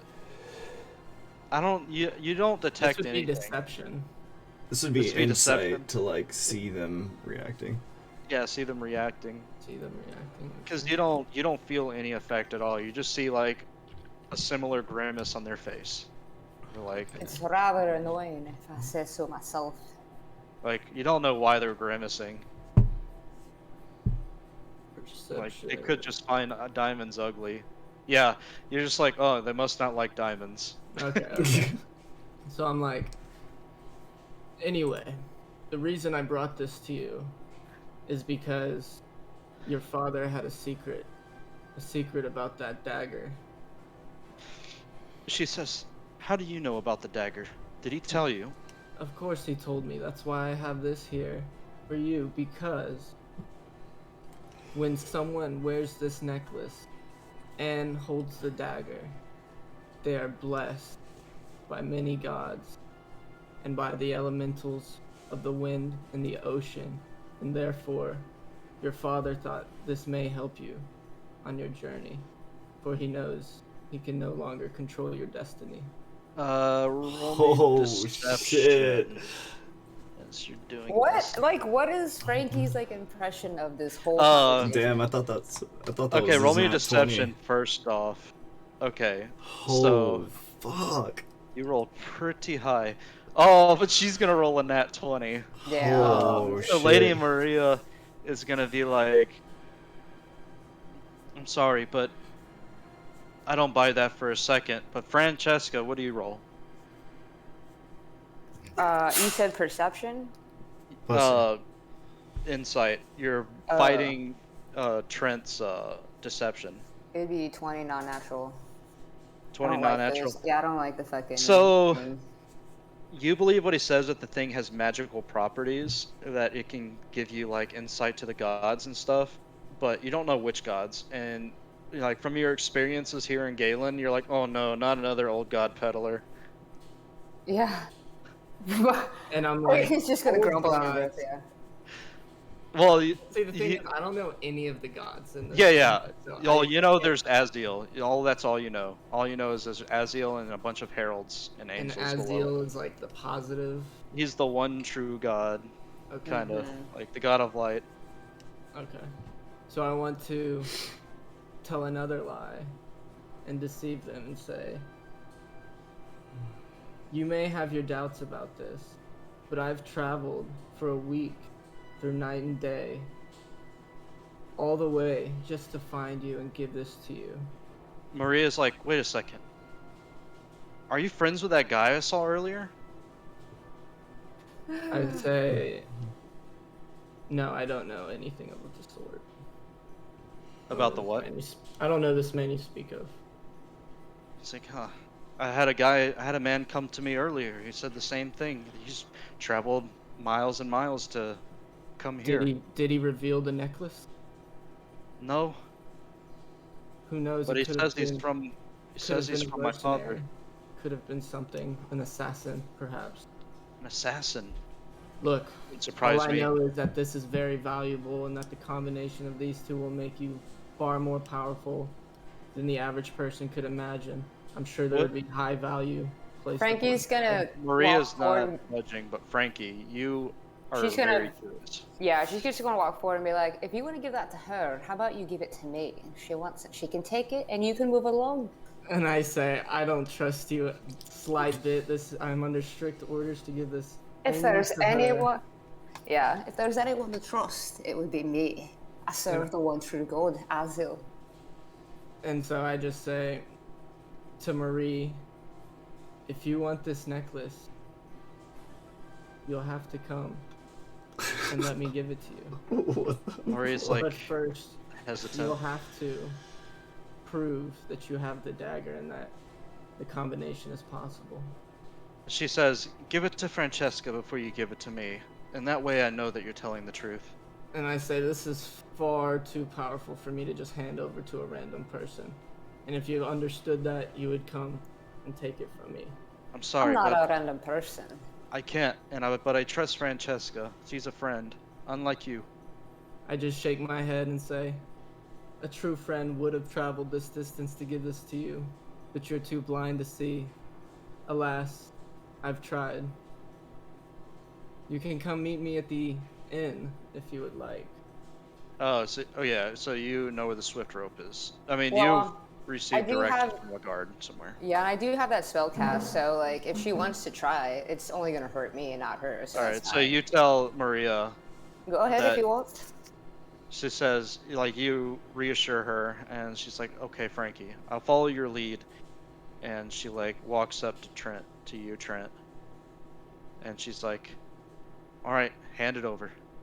I say, not so fast, of course. You must produce the dagger and hold it in front so that I may see.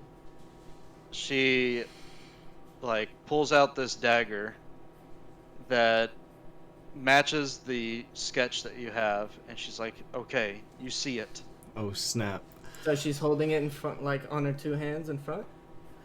Yeah, she has it in one hand, and she just like holds Okay, out. so I say, now hold the dagger on your two hands. I'm going to perform the ritual and place this pendant over your neck. Are you She prepared? looks at you, Frankie, and she's just like waiting for your like approval. She just gives like damn near imperceptible nod, like. Oh, All right, shit. so she's like bows her head to like receive the necklace. Okay. Can I hold the necklace in my left hand, and I put my right hand down near my side, and I start just muttering in tongues. What tongue? Some What language?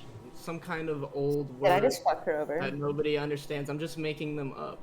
You're making And up. then Okay, my- roll me a performance check. As you're trying to like make up a language on the spot.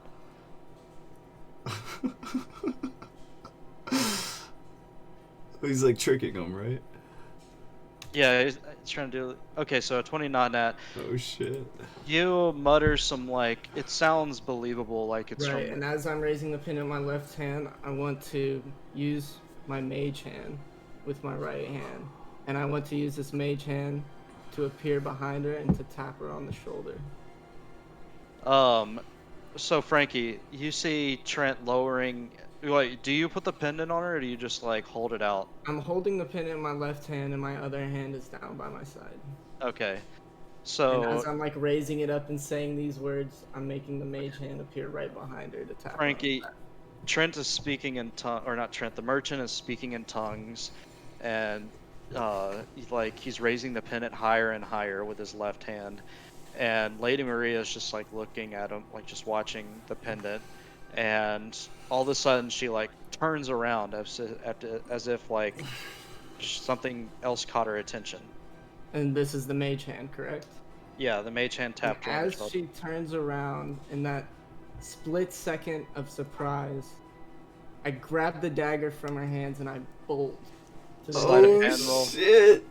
Can I do? Sleight of Wait, hand. is warding thing only for attack? Yes. Fuck. Roll a sleight of hand But- to snatch the thing. Okay. What do you do to like combat sleight of hand? Just like a strength check or dex save? Perception. Okay. Oh, just let me roll at that time. Ooh, so Oh shit. her dagger hand was loose, and you snatch that shit, and you begin to run. Frankie, you see Has him like snatch the dagger and run. Uh, so you're just like running away, Trent. Yeah, I And bolt for the nearest building or corner. all right, so you bolt a ways away. I'm gonna bring y'all out into Galen.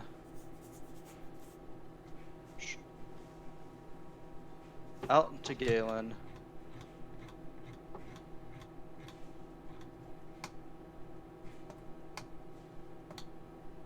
Okay, so you guys are about here, and you have sprinted towards a building. You see like a row of houses and a warehouse with a large circular roof. Okay. So I just run a little further around the corner, and I take off my disguise and place the dagger in my backpack. Or actually, I place the dagger in a hidden location, possibly inside my boots or leg sleeve or something. Okay, I mean, so you did I not see him steal this? roll me a perception, Frankie. I'm We'll like, because you rewind it a know I'd bit. be chasing him if he tries to steal something. Yeah. I rolled a 15 plus Is it enough to get the sleight of hand?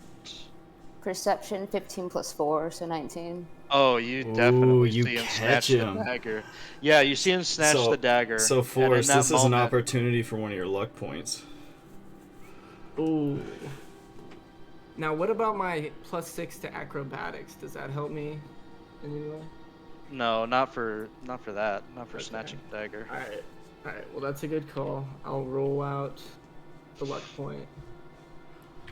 So it's another sleight of hand check. We gotta make some buttons for him. Oof. Nope, she she still catches you. Oh, So Frankie, you see him snatch the dagger from an unsuspecting Maria.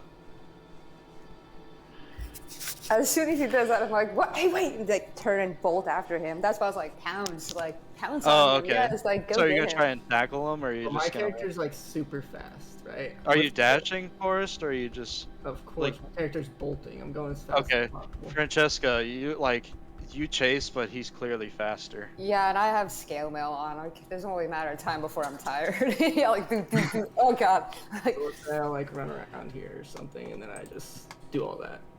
fucking Alright. bloody twat! Where the fuck that could go? Steal it! And she's like cursing up a storm. So you remove your disguise at that Yes. point, right? All right. Yep. So Maria catches up to you, Frankie.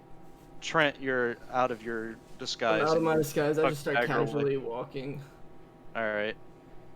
Maria's gonna roll perception to look Frankie around. like turns to Maria and is like, "I'm sorry, love. I didn't mean to let him get away. Like I didn't think he would snatch it. I thought maybe it was like it would harm you or something."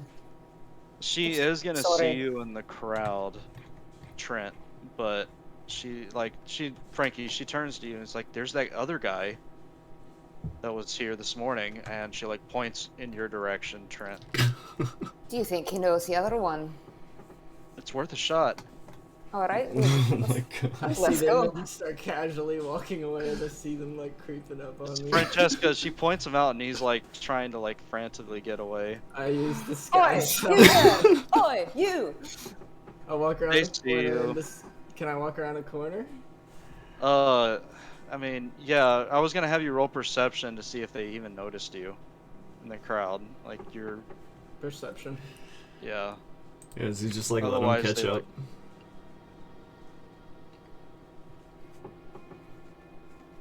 Beat their 15. Oh, defender wins ties. Is Well, it he actually, the in this defender? case, no, I think they're more the defender. I don't know. Because they're noticing him, right? Yeah, they're noticing him, but he doesn't realize it until now. So like, yeah, you see them okay. following you. I walk out here and they see me and they're like, hey, Hey. hey, you there? So yeah, Frankie, you see this guy, and Maria's like, yeah, that guy was asking for me too. Yeah, like, do you know this old, wealthy-looking man? I think he came from your same employer. Old wealthy man from my same employer. Yeah, I don't that's a have any really. flair. Do you know who I am? Do you know who I am? Do you know who I am? Here in my city. Looks like some kind of cleric, I guess. I don't really know. You Yeah. so judging so from what you know about Aziel, you know that there are clerics, people who are bestowed power from Aziel to do his bidding. Okay, so I'm And like, clerics, I look like one of those paladins, those holy paladins serving a god. Am I right? not a paladin, but close enough. Well, she's in armor. Yeah, You compare me to one of the. Oh, I'm almost offended.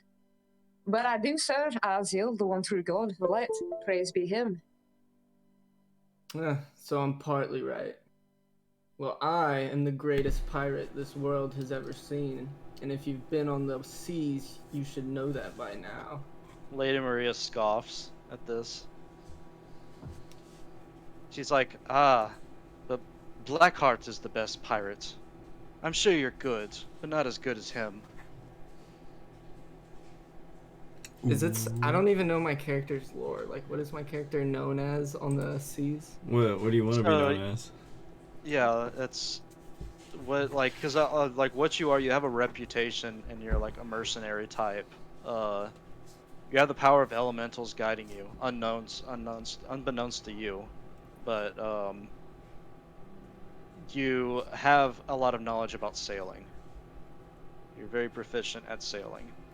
Okay. You don't have a reputation on the seas, but Okay. you are very good with a ship. I thought my character did have a reputation. Yeah, I think it's his background I ability. actually He everyone who meets him knows who he is and is Okay. intimidated by him. Retcon. Okay, so Frankie Maria probably has heard of him. Maria doesn't know who you are. Have I been on the ocean? No, you haven't, Francesca. You've only been on the ship while I was at port.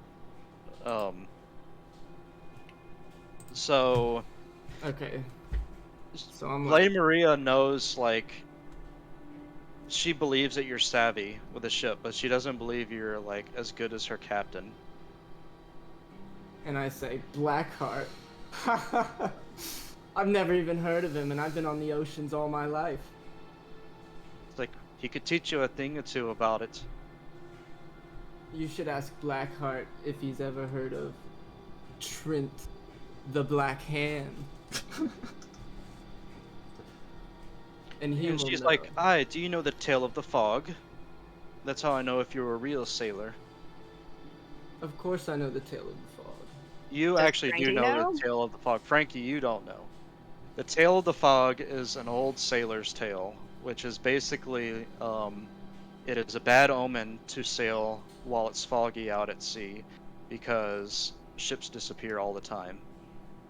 And it's believed that, a spirit captures and destroys the ships, and basically kind of like a ghost crew attacks the ships when there's fog, and ships have disappeared without a trace. So it's a bad omen to sail during fog. And I say, of course I've heard of the omen of the fog, but I serve a greater being. Greater being. Someone, not one of the gods, but someone even stronger. Frankie, this perks your ears up, and you're like, I'd be oh like, no, oh no. Who do you serve that you proclaim is stronger than a god? I serve the elements of the sea and air. It guides my way. And I Elements are not gods. unafraid to sail through fog. And you can mock my elemental as much as you like, but he has never failed me. Francesca. And I have sailed my ship through fog many times. I am unafraid of anything when it comes to the seas, and there is no one greater than I. Trent, you have sailed through fog, but you know of the old sailor's tale. You just don't buy into it. Francesca, when he talks about elements, from what you know, there's no gods of the elements, but there are elemental planes that supposedly exist in parallel to this world. and that's earth, wind, fire, and water, and then of These- course. Elements exist, but you're serving like nature, except elements. That's no god. Nature. You know, I used to believe in the old gods, and then I searched for the new gods until I saw a real god in my dreams. I'd felt it, but then when I slept that night, I saw it. It's as real as you or me. It's as tall as the highest statue you've ever seen, and as powerful, more powerful than anything you can imagine. It's real, and it watches you.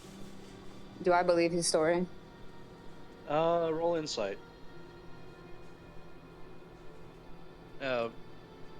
Trent, you truly believe what you're saying, right? Yeah. Like you said, 100. Okay, so don't roll I deception. rolled a 10 plus 6, so 16. So Frankie, obviously this is conflicting with your own beliefs. There's nothing higher than Aziel, so when he talks about a god being like higher than Aziel, it's a red flag no matter what. But there are different beliefs. You know, there's more than one belief. Like your religion isn't the only one, and this guy is not only from a faraway land, but he also believes in something else. No surprise, really. Yeah, But right. you're what? Oh, I'm just okay, yeah, you're right. Let's just add one more religion to the mix. Yeah, you don't agree with it, but you know that like it's bound. You're gonna run into people who don't believe in Aziel, as like believe in something else. However, old gods are a no fly zone. Like you will you do No not fly like zone. Yeah, you don't like about that no gods old god Yeah.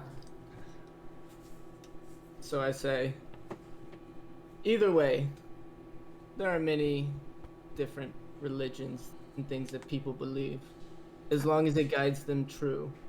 Let me ask you just one thing. Do you worship any of the old gods? shit. Trent, you have Long heard ago, about old gods before. when I was lost. Say again? You used to worship them? I'll say I didn't worship them, but I wanted to believe in something. And coming from my cutthroat background, those people, some of them did worship the old gods, and they had mentioned it, but I never really believed in any of the gods until I had my dream. I'll tell you what god you used to worship real quick. You used to worship Axeloth, the god of death. That's what your mercenaries would worship, basically as kind of like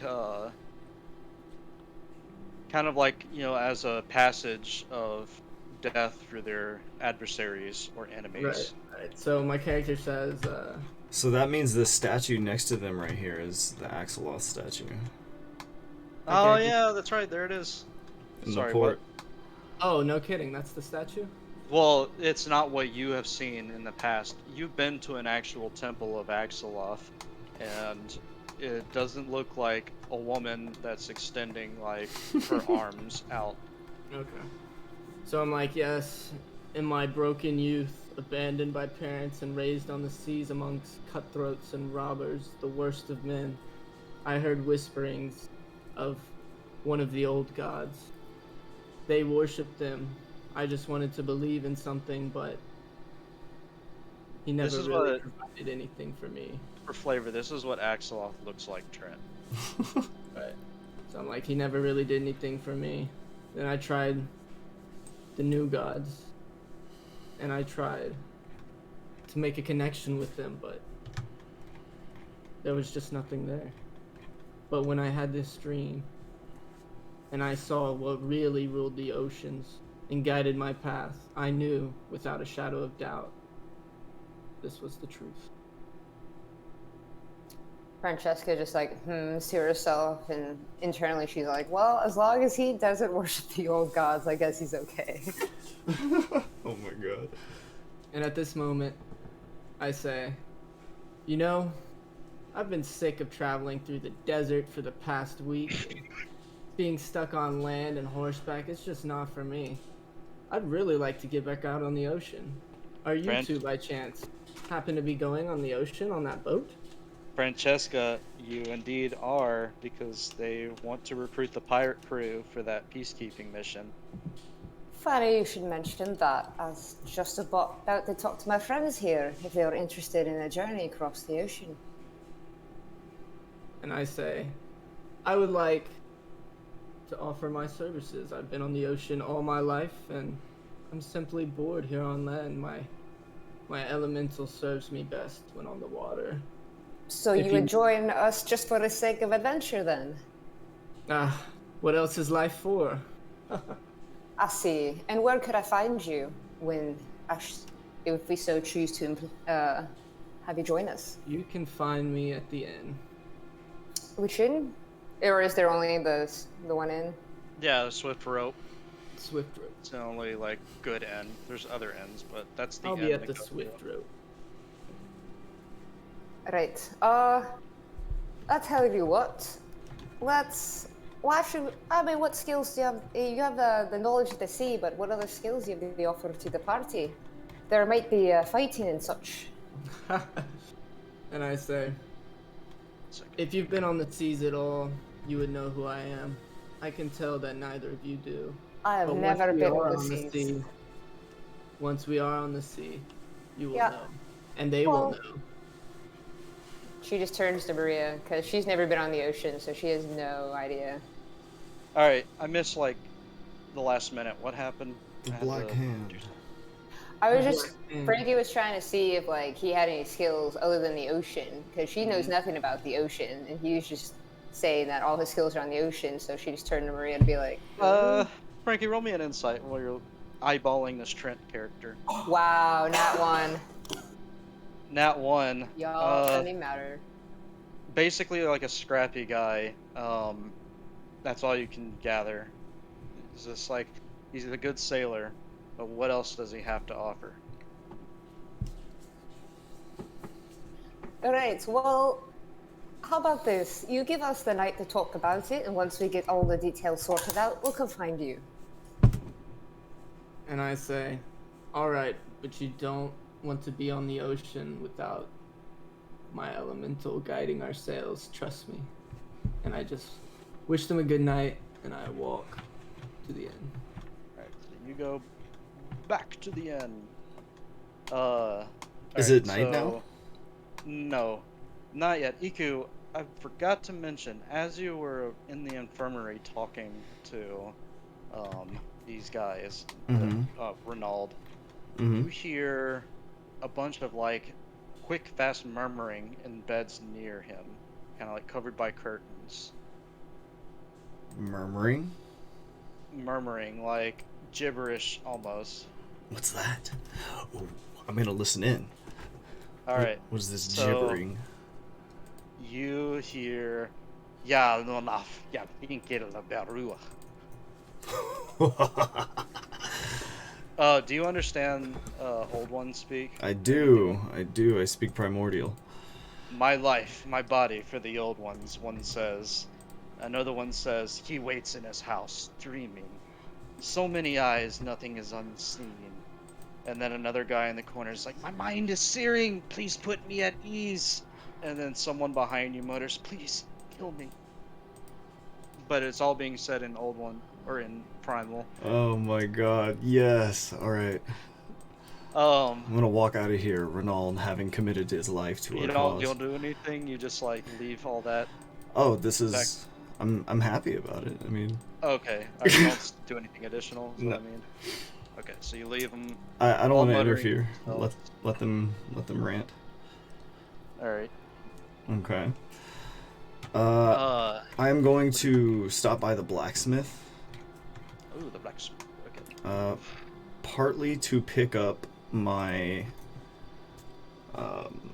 sickles, but also because I want to commission a tall iron sign that combines all of the symbols of the gods, like Azale's included, into like one large shape. Alright. You know what I'm talking about? Just like something that represents all the gods. Yeah. As you're coming in, you see him working on a large, like a bunch of rings made of like a small, like a bluish tint, like silvery metal. Just hammering away at them. Oh, what's And that you've got there? I've never like, seen this color before. said, Mithril, I just got it. They sent it in today. I'm making this for Mithril. Hadley. I don't know what they are. And he's just like hammering away. He's like, I do have something for you though. It's like Oh, I was very hard at work at this all. I was very hard at work for this all night, and he's like, but I think you'll like it. And he hands you a steel padded bracer that have 2 spider fangs mounted at the wrist. And he explains further. And he's like, these spider fangs you see here, these are spring loaded, and you can fire at the target. The only problem is that you have to pick them back up, but it's really useful. I mean, I tried my best. I'm not an engineer, but Are these wrist darts? yeah, they're like wrist darts. Holy fuck! Yes, dude. They do 2d4 piercing damage, and any kind of poison, liquid poison, can be loaded into each fang. Holy So you can fuck. have 2 different poisons in the fangs, or you can have the same one. you engineered this yourself, boy. Hadley helped me a little bit. You're quite talented. What's your name? Thomas. Thomas, eh? By the way, have you seen Morgan? I'm afraid Morgan has ventured out west and will not be returning anytime soon. West. Oh, so she did go with him. Indeed. His mentor, mentor blacksmith went out west too, and that's who invited Morgan originally. Is it so just you're- you here, young Thomas? Yeah, I fit to run this shop. How old are you? He is 18. Oh, you're quite a talented young man. How much is this mithril here? Well, this is all I have, unfortunately, and it's all for Hadley. I see. Well, how about this then? How much? Oh, he hands you moon sickles, and they have been hollowed out to inject poison. Nice. Hell yes. Okay, thank you, dude. Okay. So no one else is here but Thomas. So I say, Say there, Thomas. I'd like to commission a particular sign for my orphanage. I'm Inspector Iku. He's like, yes, I know who you are. Good.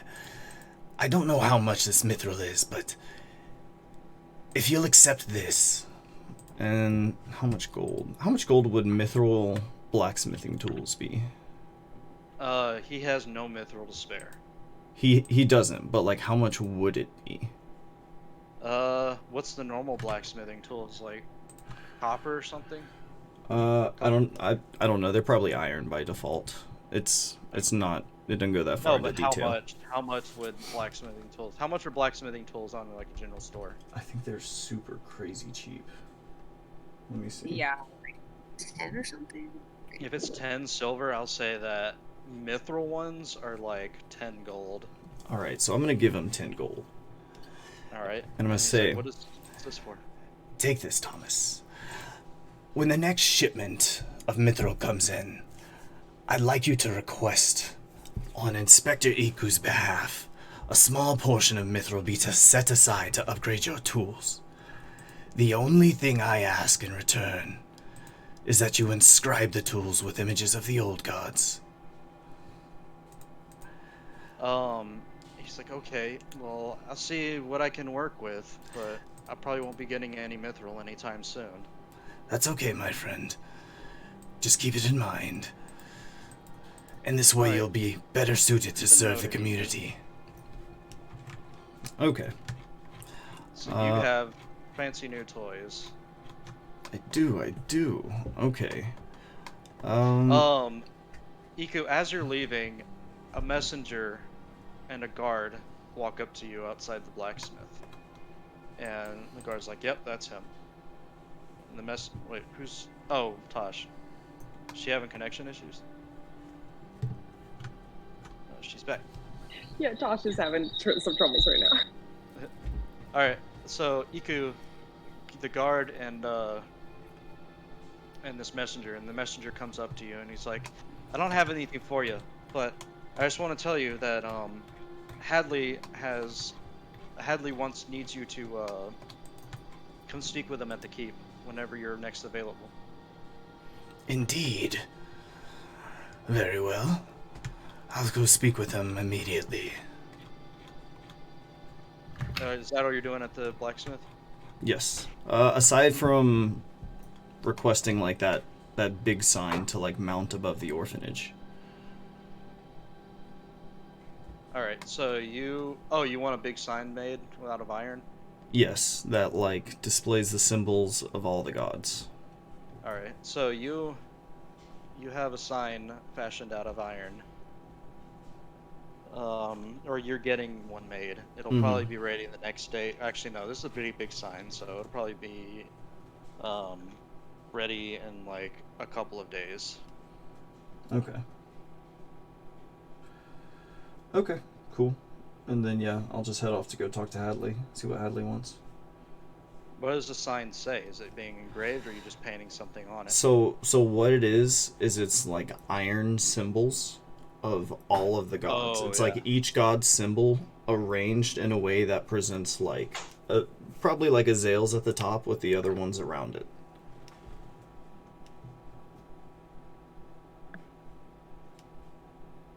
Okay. So you're gonna go talk to the guard captain, and he's guard keep, and he is there. And Yiku, glad to see you. Council has given it much thought, and we've decided to let you have a portion of the Howling Caverns to do as what you see fit. However, no civilians need to be living down there. Do you understand? Yes. How very generous. How very generous, rolls eyes. He says, it's quite spacious, and I don't believe we'll be using the ruins anytime soon that are down there. We'll keep a close eye on you to make sure that there's nothing else going on, because as that used to be Isaiah's quarters at one point. But we believe that there's a way in from the Willow House. The guard have planted a tree there to keep people from nosing around it, but we can happily have it removed for you. If you wish, we know you have the deed to that land. If you could, I would appreciate it. I had my man work on it to some extent to extract some lumber for orphanage repairs. Oh, you had him cut the tree down, that's right. So the trees are not even there. Yeah. Okay, the tree is done. So what remains is like a foundation that's been crumbled and turned into like rubble. Perhaps we can utilize the foundation to build something new to serve the community. I'll give it some thought. Says, all right. Well, that's all, Iku. Thank you for coming. Thank you. Okay. Is that what Hadley wanted to speak to me about? Yeah. Okay. He just wanted to tell you that he's allowing you to use part of the Howling Caverns that they've uncovered for your research. Or Okay. anything that you need. Cool. Oh, you know what? Actually, before I leave, I want to ask if we could have access to the corpses of Oh, yeah. all the Naga. So, for my studies, of course. Yeah, he's like, animal enthusiast. Well, we've stacked them up over outside the cave entrance. Excellent. I'll have them moved out of the way shortly. Alright. So are you going to move them now, or are you, like, what are you doing? No, I'll do that later. What tools did we get from the apothecary? Sorry, just Poisoners. Poisoners. Yeah, Okay. Poisoners. Tazgraw, what are you up to? You have just... It's approaching nighttime. You have talked to Arjan at the Swift Rope Inn. Speaking of which, well, I'll get to that in a second. Tazgraw, what do you want to do now? It's like evening. Okay, so they've just been like hanging out and chatting for a while. Yeah, and things are winding down. Okay.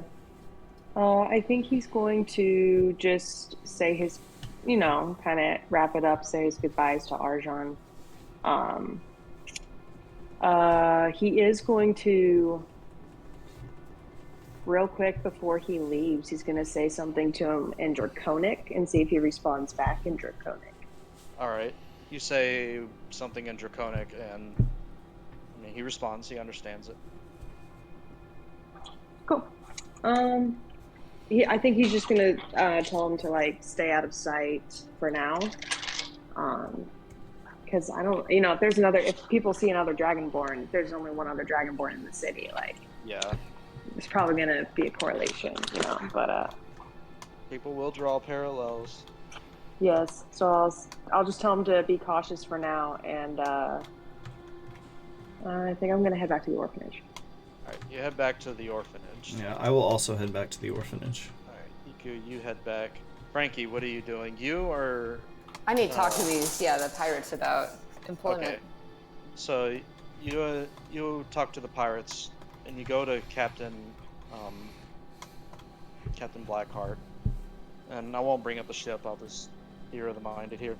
So what are you gonna tell them?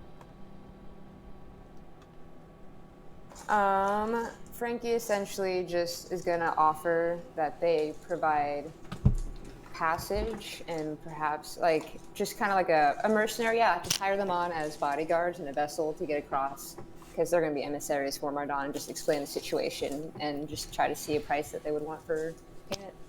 So the price is, but you tell them about Ambassador Ree being an illness, right? Yeah. All right. So the price they ask is 500 gold for the trip there and back. That's a pretty generous offer considering all the work that they have to put in themselves. Did Rhea perchance tell me how much she was going to give me to pay, or that she would just do it? She would just whatever? cover it regardless of what it is. Okay. And she Then counts. She has all the money the city has.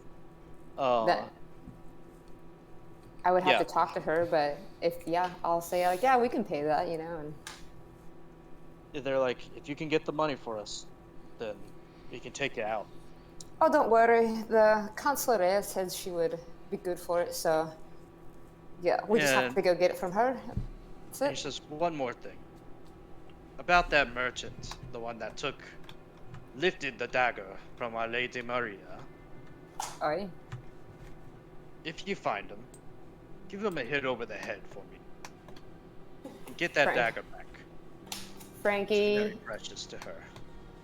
Alright, Frankie gives like a wicked grin and kind of like points at her hammer and shield and sword. She's like, I can do that quite right.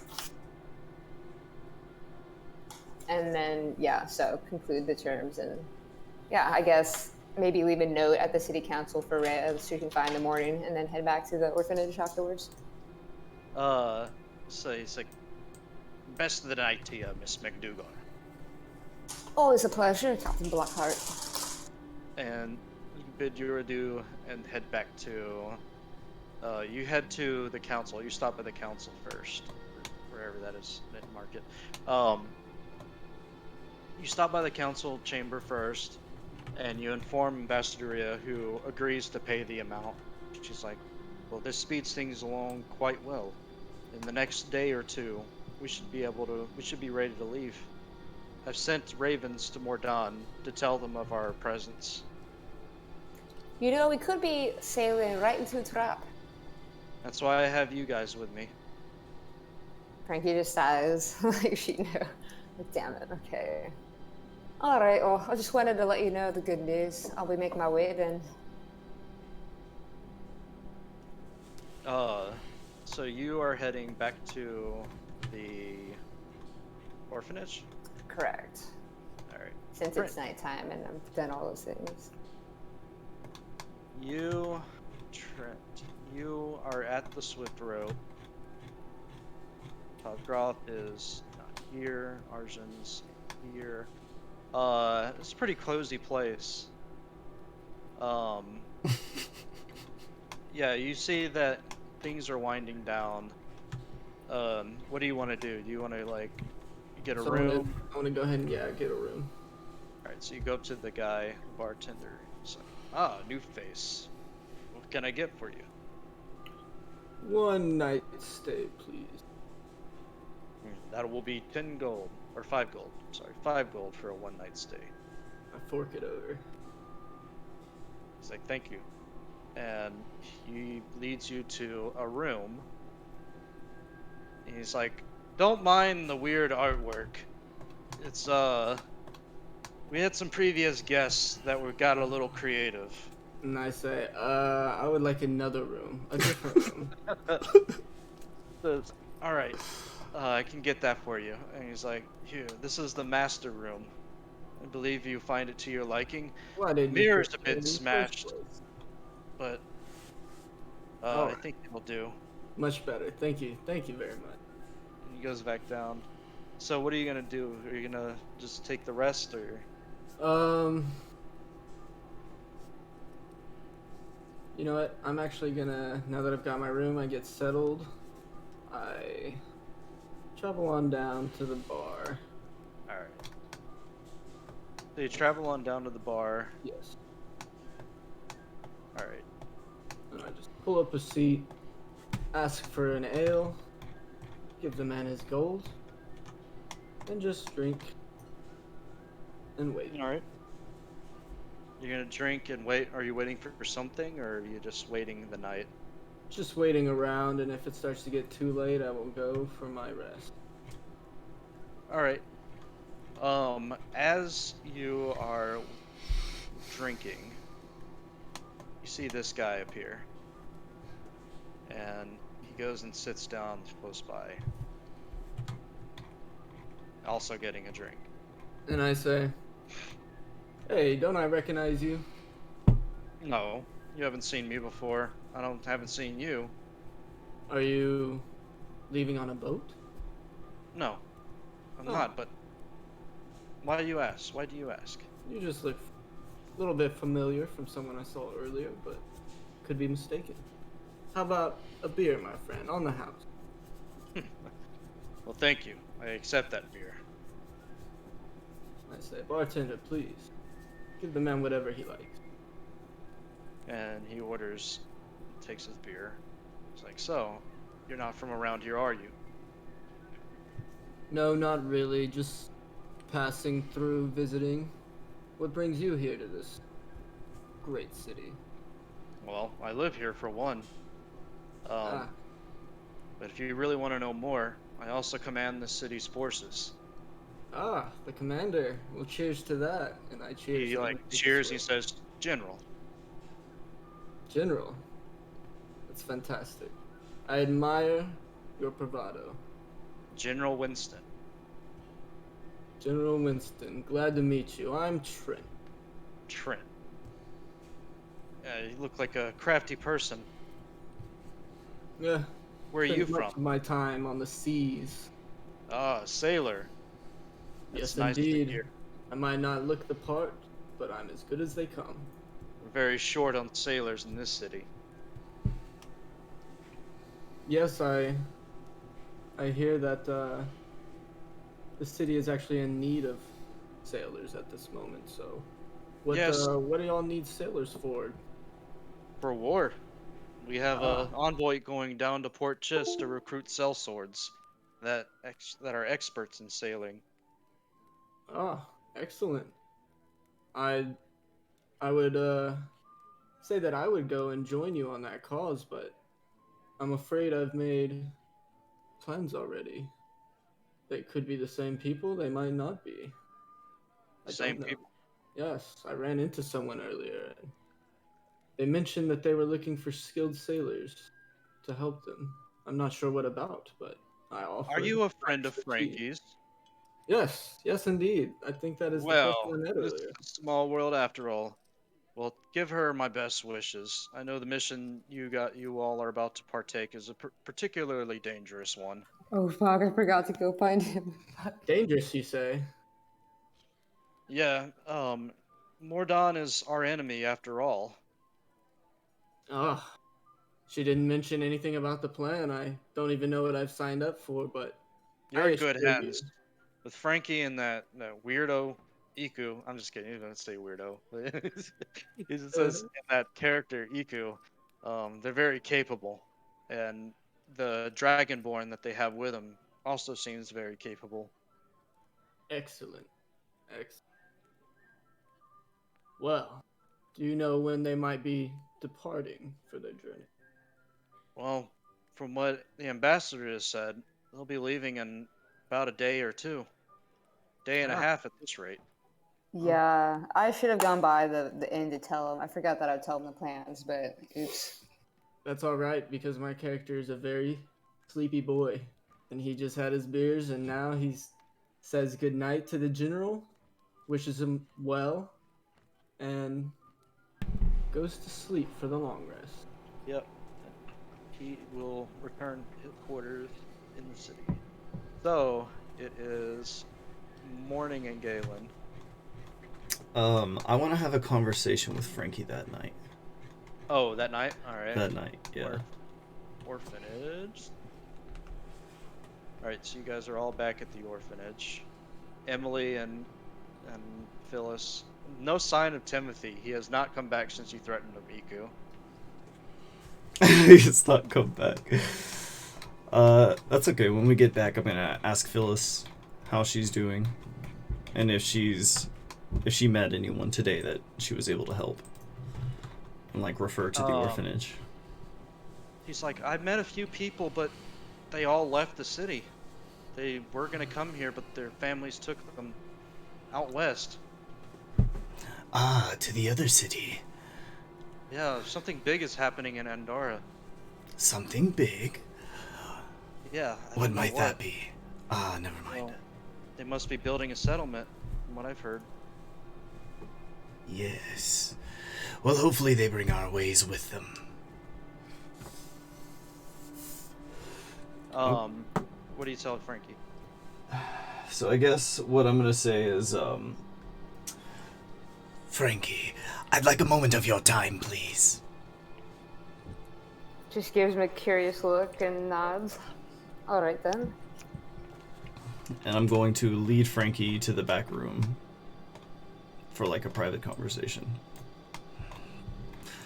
Oh my gosh! Is Emily practicing magic? So Someone as setting you a guys, fire? as you guys are like walking by, Emily, like these light orbs are like dancing around Emily, and she's like sort of like playing with them. Emily, you're learning quickly. It's like, yeah, I learned this, and look, they light up the whole room, and she like sends them in various directions before they like dissipate. That's quite brilliant. I'm very proud of you. You're learning fast. Like, yeah, I don't really want to mess with the fire stuff, but this light stuff is pretty fun.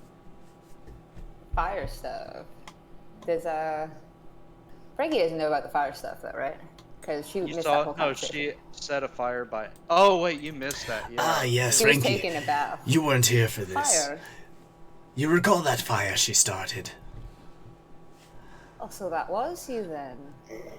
It was an accident, she says quickly. Oh, I understand. I've had quite a few of those myself through the years. But, so you can control fire then, and now this, and she gestures at the lights. Yeah, but I don't want to burn anything.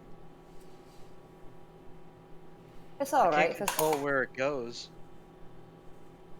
A fire is very easy, it just consumes. If there's nothing to consume, then there's no fire. Promise you won't get mad? She just kind of laughs. Of course not, child. So Show me she's what you can going do. to cast a very weak scorching ray out of the palm of her hand. Holy shit. Floor. You can cast it at me if you want. I can take the hit. I don't know No if she can. thanks. but Just like, no thanks. That's very impressive, lass. Here, come on. Oh god, no, I won't go outside. I can do that too. I promise you, it'll only get better. You'll get better at directing it. So you show her that your scorching ray. Well, yeah, but like, I don't want to catch anything on fire either. So like, Well, maybe you just shoot shoot it it out at a the window ground. or something. Yeah, or like out the window. It's just cobblestone. So Okay. you fire your scorching ray at the ground. And But I'll like separate it at 3 objects to show her that you can like Oh, control yeah. up to 3. Explain that you can hit, yeah, one. You No, have wait, three. no. It's not Scorching Ray that she used. It's Sacred Flame. I'm sorry. Okay, yeah, that's a little different. Yeah, okay. Sacred Flame. A weak Sacred Flame. Yeah, I got the names mixed up. It's So alright. that's what she displayed. Hey, watch this, and then she makes her eye glow, and I just catch something on fire, radiant fire, yeah. Frankie, Yeah. She's like, Put Whoa, the that's fire so out. cool. I do that all the time, it's quite useful. How do you shoot it from your eye, though? Oh, that's a funny story, right? So when Azil blessed me with this power, every cleric has a point of focus that they cast their magic through, and mine just so happens to be my eye. It's quite painful sometimes. She looks at you Oh, and she's like, I want to shit. be just like you, Frankie. oh, Well, I can teach you everything I know, but I'll show you the ways of Azil and make you a proper little cleric. But at your own pace, of course. you're gonna have to work out, kid. It's like, yeah, I don't know where to start. Well, oh my god, it'd be a horrible idea to bring Emily. Here, I will Would it though? educate you on the basics and have you start there. And yeah, at a separate time, Frankie will just tell her about, I guess, whatever training she went through and all that.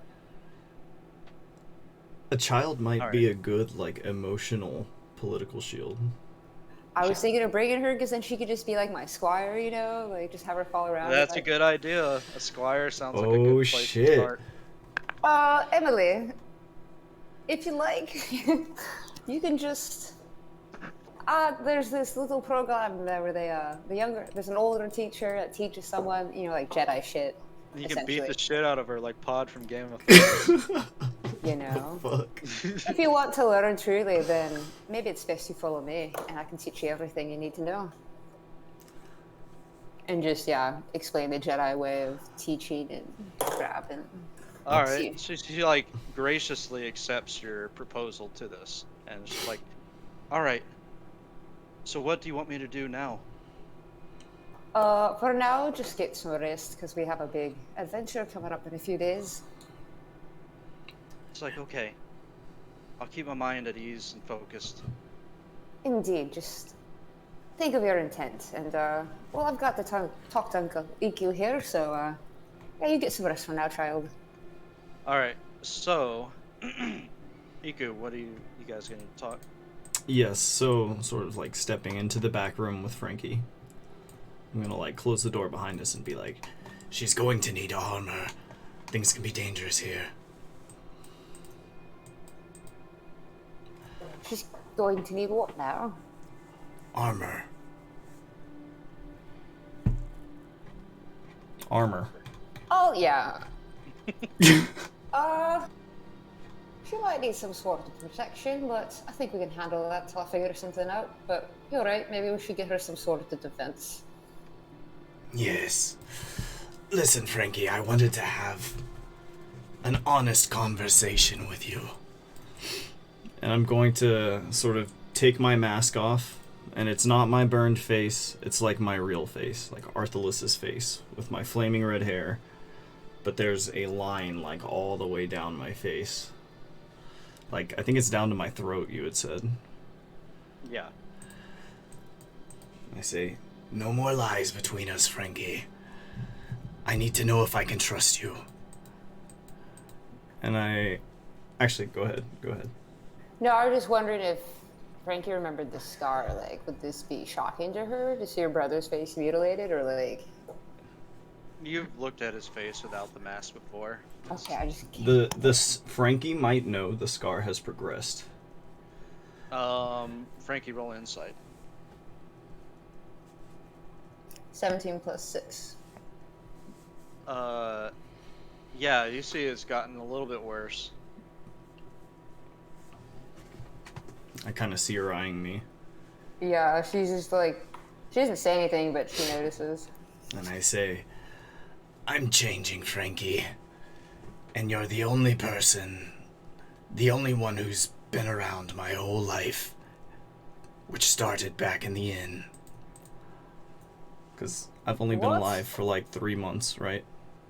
Yeah, is this any of this making sense? Because I know she has files and like knows stuff. I don't know how quickly Okay, she can. what are you trying to make sense of? So what I'm conveying to Frankie is that I don't remember anything before waking up in the inn with her like a month or 2 ago. Yeah. And you she's don't. like, "You've been with me your entire life. How can that Yeah. be?" Frankie, you feel compelled to like search Iku's thoughts, like to figure out like who this guy stands before you, because you don't really, you know him as your brother, but you don't know who he is anymore. Yeah, he's definitely different. She's gonna keep listening, I guess, yeah, for now. Listen, you've been on to me for a while, and it's time to come clean. All of this is fake. The old gods, their involvement in Galen, none of it's real. They're a conjuration. And I sort of like create an image of Ariardia like over here.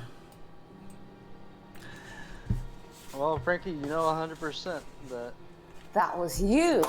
soul. Yes, it's been me all along.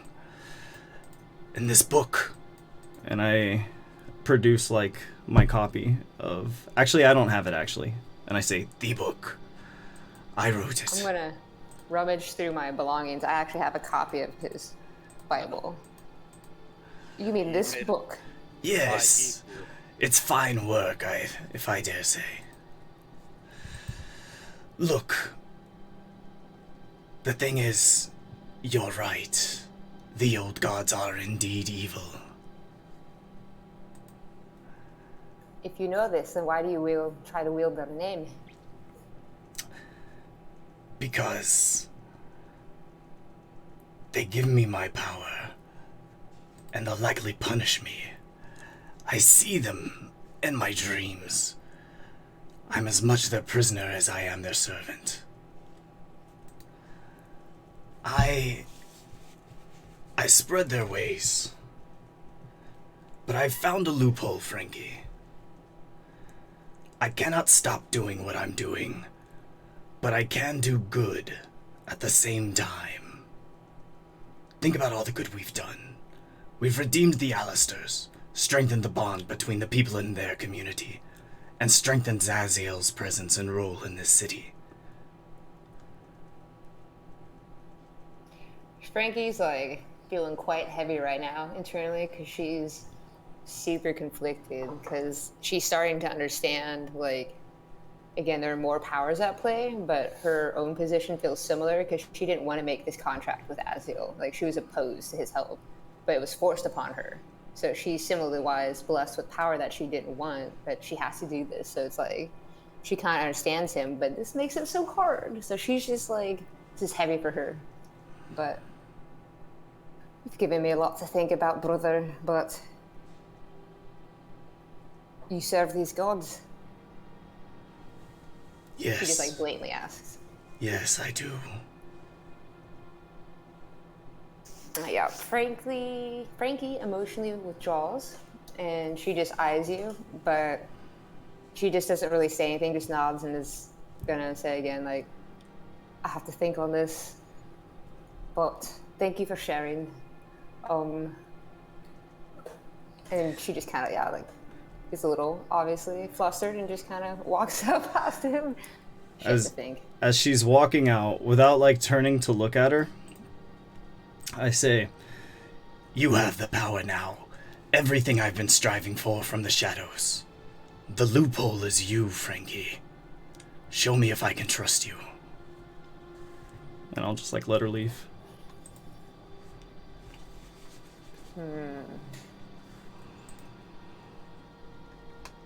This is a lot to process.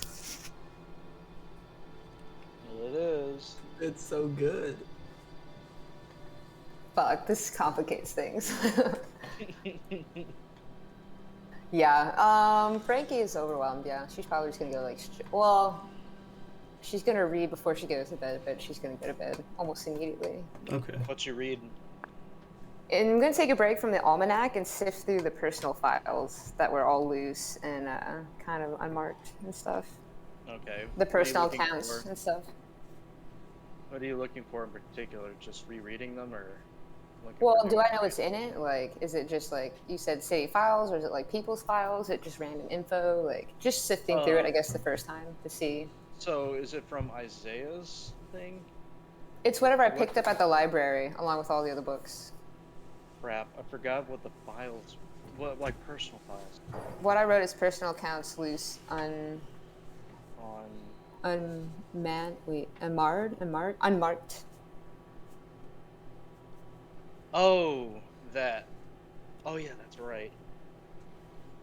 So you're sifting through it, and you see it's like registered, like it's names of people throughout the city that it's like on part of like a consensus registry. A consensus to what? The like when people like take like it's like a directory. So like they take like the residency and names of citizens who live in Galen as like it's like a collective that like gives you information on who lives here, like notable people and whatnot. Okay. But it's been like tattered and torn, like it's been here for a long time. Like what you're looking at, a lot of names you don't represent. It shows a lot of like old council members who are no longer there. It has like the king's subjects, like King Paragus' subjects and all. It has like Isaiah's original name listed down there as Gallius, who was like one of his guard. Uh, it has like a bunch of stuff, like old generals, everything Okay. like that. So it's just like a very historic list of like Galen's figures. Okay. Frankie will just make a note to have someone, a scribe, read you all this information and put it back in the library later. Right. That's it. In the bedtime. Okay. Alright, so next day, bright and early, do you guys have anything else you want to do in the city, or should I do a time lapse to the trip? Can I see if there's one more thing I want to try and do, I think. Alright, what's that? First of all, I want to know if I can learn a language in the game. Alright, what language? Primordial. Primordial. You won't find that in the library, I can tell you that much. Okay, so Oh, yeah, I was gonna shit. go to the library and look for a book, but I guess if they don't have that, Yeah, you I'm not probably gonna do that. God, she's on to me. But you know the language of the old gods, and you know there's a way to learn it, but not through the means of the library in this city. Do you talk to Arjan about this, though?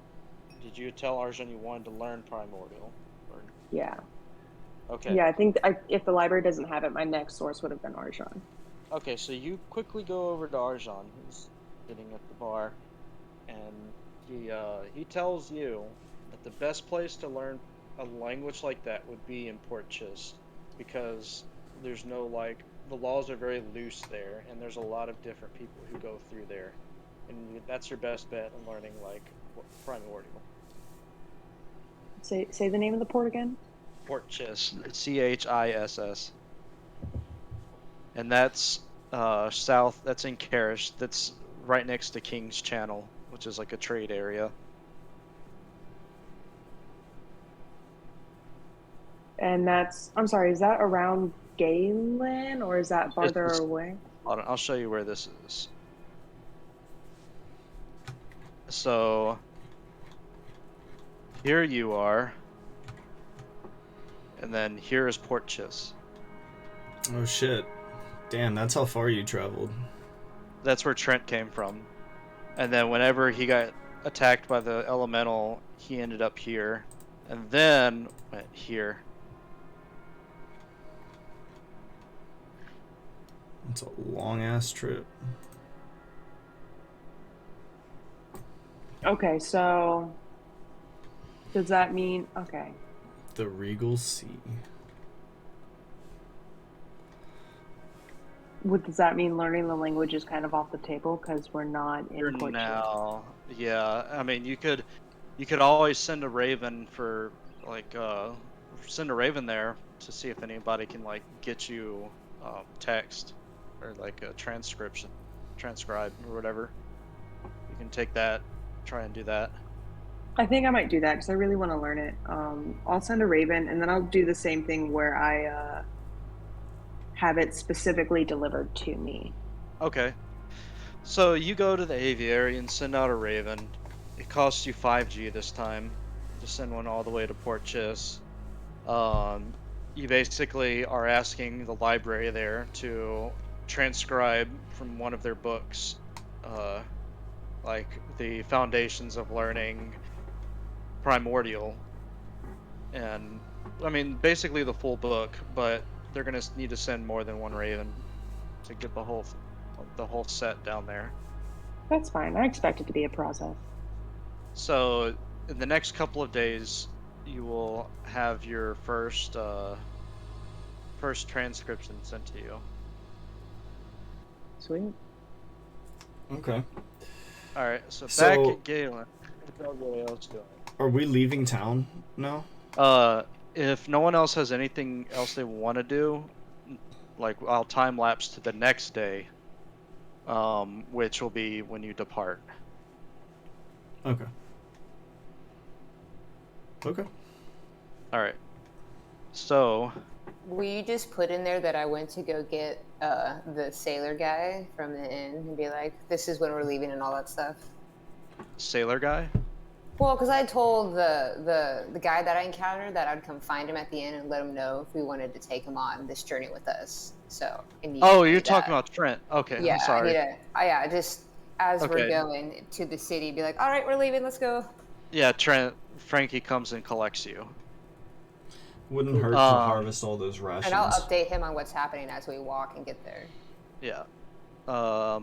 Let me get the characters. If we're about to take a trip, it wouldn't hurt to harvest all those rations from the Oh yeah, just killed. that's right. Well, I'll say you did that the day previous. You like harvested and purified all of those. Okay. Cool. So I don't know how many were in there. Yeah, I'll just it say you got 100 rations out of all that.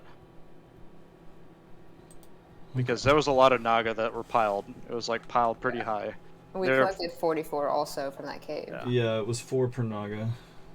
So you give all that to the Temple of Light, I assume? I'm going to leave some for the orphanage as well.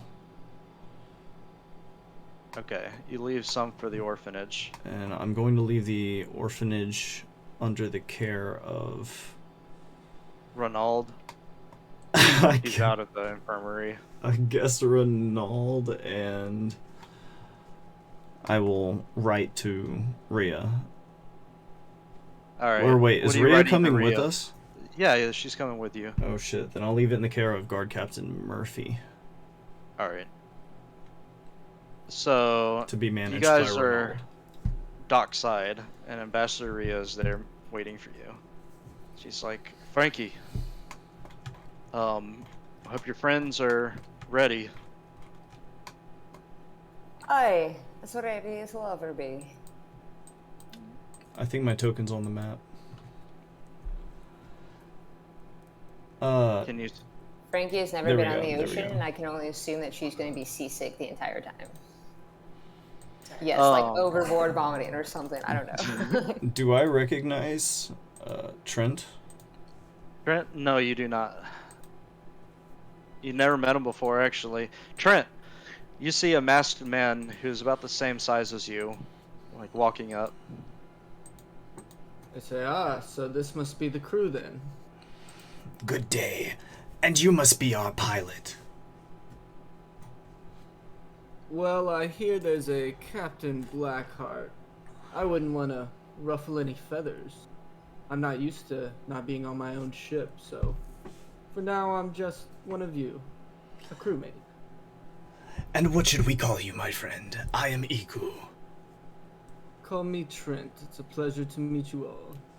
A pleasure. That's an interesting mask. Do you wear that all the time? I do, and I... Sort of like remove my mask and reveal like that my face is very burned and marred beneath. Trent, you see like a grotesque, like pale face with like I say, spotty red hair. Is Emily coming with us? Oh, that's right. You want to take Emily? Yeah, Okay. she's mine now. She is also here. Oh shit. I guess we're gonna leave Ash behind. Good luck, Ash. Well, yeah, Ash is a prisoner right now. Good luck, Ash. Yeah, we need to get a corpse head and just disguise it as a lady and just send that to the Wolfman. Yeah. But sorry, Ash, That's we'll not come a bad back for idea. you. This Yeah. isn't a forever thing. Okay. So you guys are all start to head onto the ship, and Captain Blackheart's just like waiting there, and he's like, "Ah, so this is who we be taking overseas, and you." I recognize you. He looks at you, Trent. And he's like, "You threatened to kill my whole crew." And I say, yes, well, I was rather going off the alcohol. I do apologize about that. I'm not here to cause any trouble. You need to watch your beer. I And he's like, the whiskey. "Well, a friend of Frankie's is a friend of me. You behave now." And he like steps aside, and you all like walk onto the ship. And I need a low key get my ring back from Maria. well, yeah, you go up to Maria and you like nudge her. You're like, "Hey, can I get my ring back?" Sorry, it was for a spell Oh, to protect you. yeah. She's like, "Oh, well, thank you for earlier. That merchant was a creep. He was. Hopefully, I can get my dagger back." Oh, that would be great. I swear to God, if I see that dagger again, I'll rip it from his hands and then pummel him with it. Blackheart walks up to you, Frank. He's like, "Well, shall we cast off then?" All right, and away we go. So He doesn't know how to start it. they deport the gangplank, batten down the sails, and you guys are off. And not long, Captain Blackheart says, "Blockade, ho!" And you arrive at this scene, which is basically like a blockade, and those are clearly Mor'dan ships that you see. They is are really- so close to us. Oh shit, yeah. That's what we see in the distance. Yeah. So, as you guys... Oh, let me Yeah, change we're the like about to scene. ram them, right? No, you're not about to ram them. I'm They're just... just kidding. Change this. Damn, I am out of my element. So, quick question: how like powerful, like what am I actually able to do with the aid of this supposed elemental god? Like, how much can he actually help me? so your ship's like speed.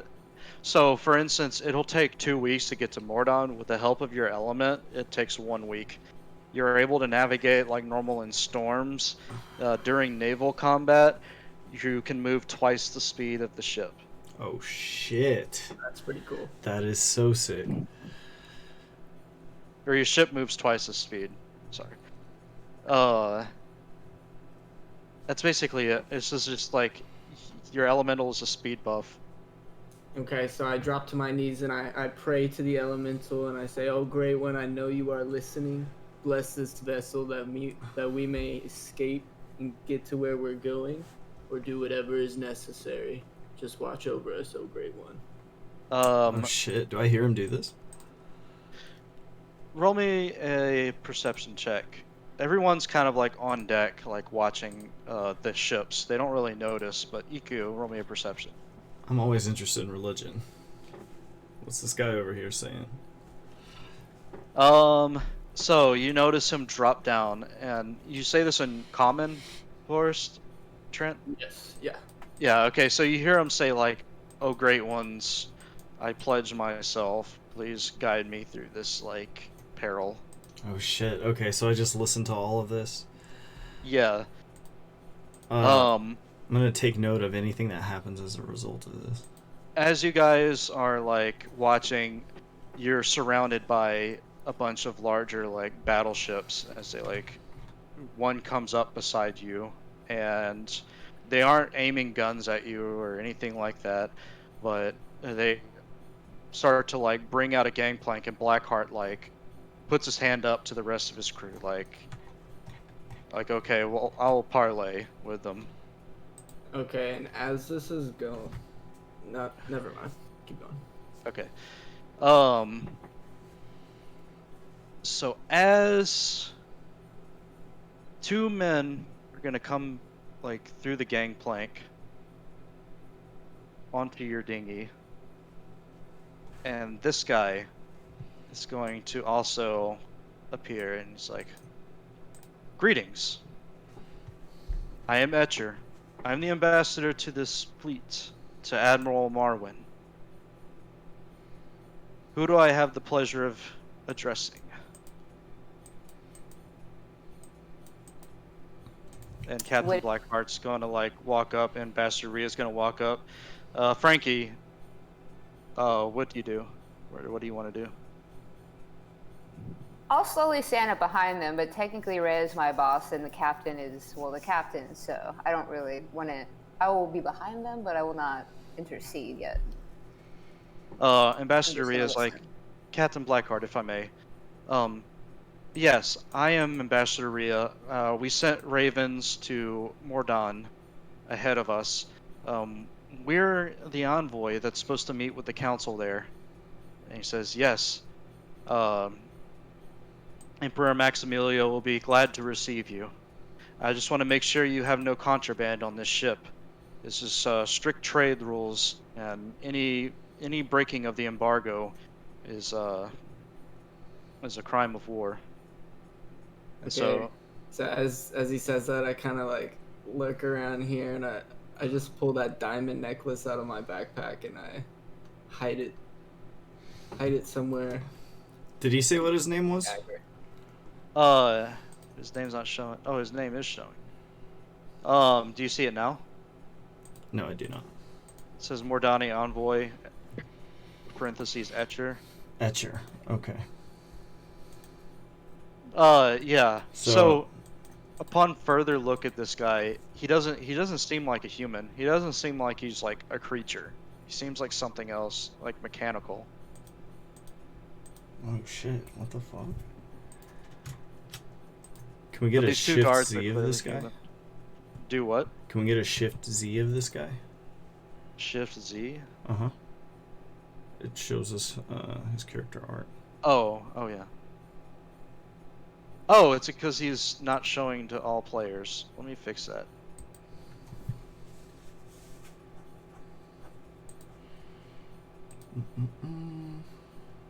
All right. Yes, So- now I can see his name.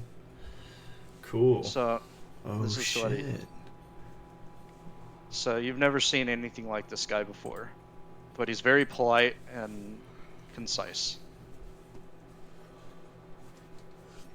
So his men are gonna like slowly search the deck.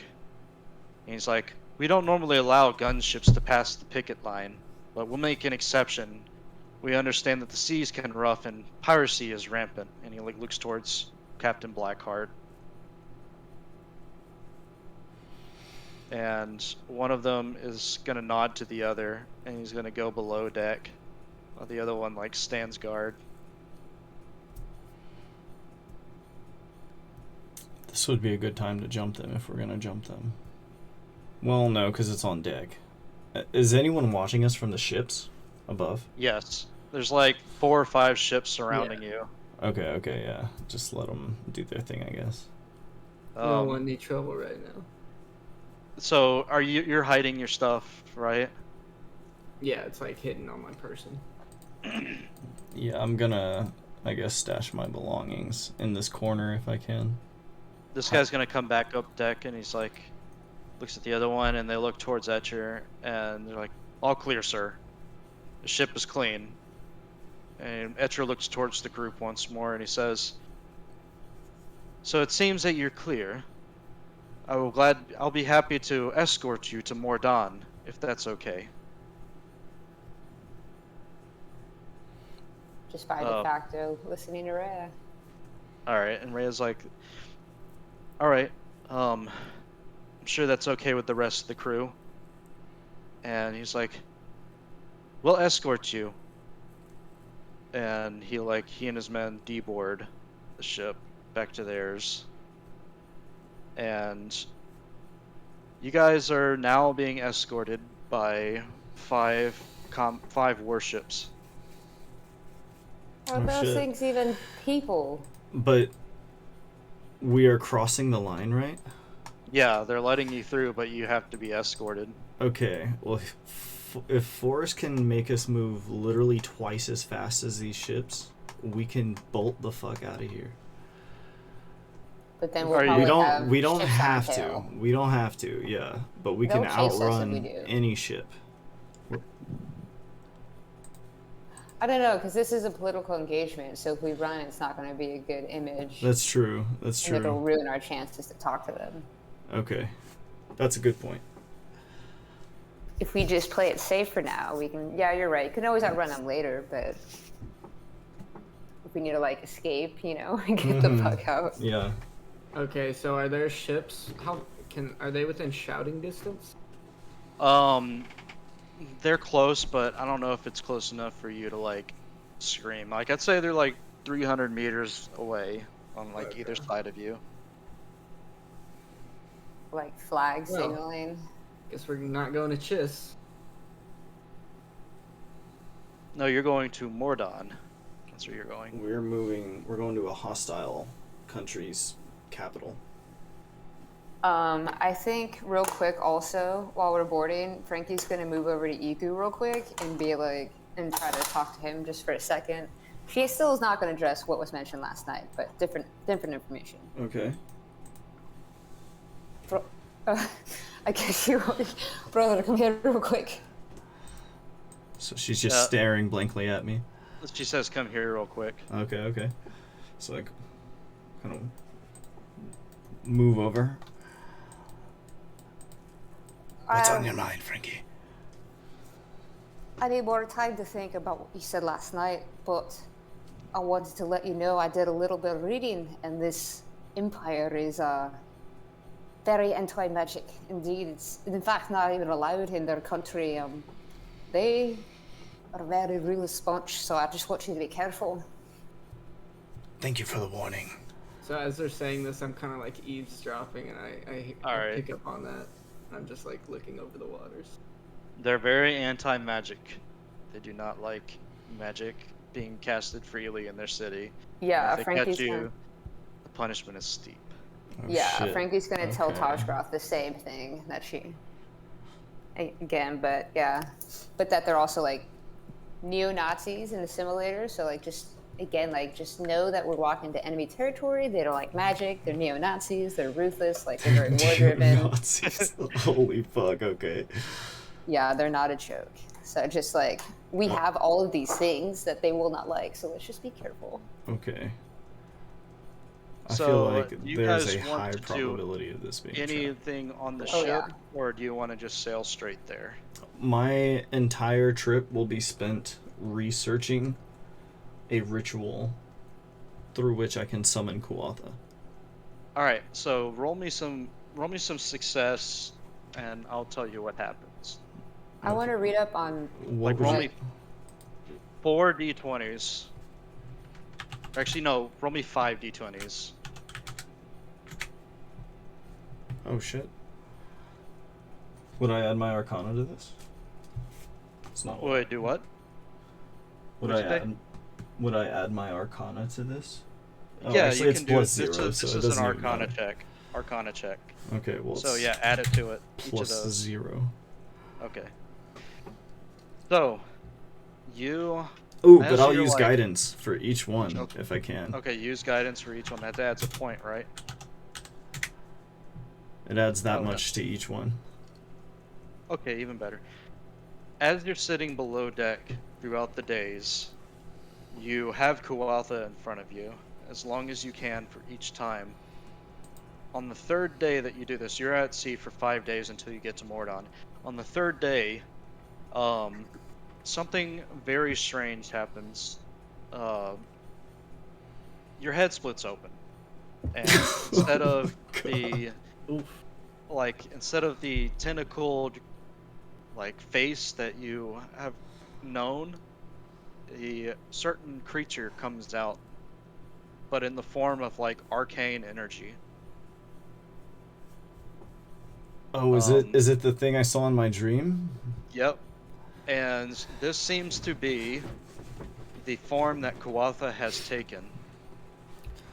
So I sort of like, and I'm like patting my face to make sure my head is like back together again. Let me grab that thing. Where do you gotta find it? And assuming I'm sort of like below decks, I'm going to like look around. No, I assume you've asked people not to bother you while you do this. Leave me alone. Yeah. So this is what comes out, but of course it's a brilliant, like, arcane color, and it's like a blackish / arcane look to it. You. And it works and like operates just like Kuatha. You can only see it. Like, the technicality is you can only see its shape. No one else can. It's still an unseen servant. Oh shit. I know you. I've seen you in the dreams.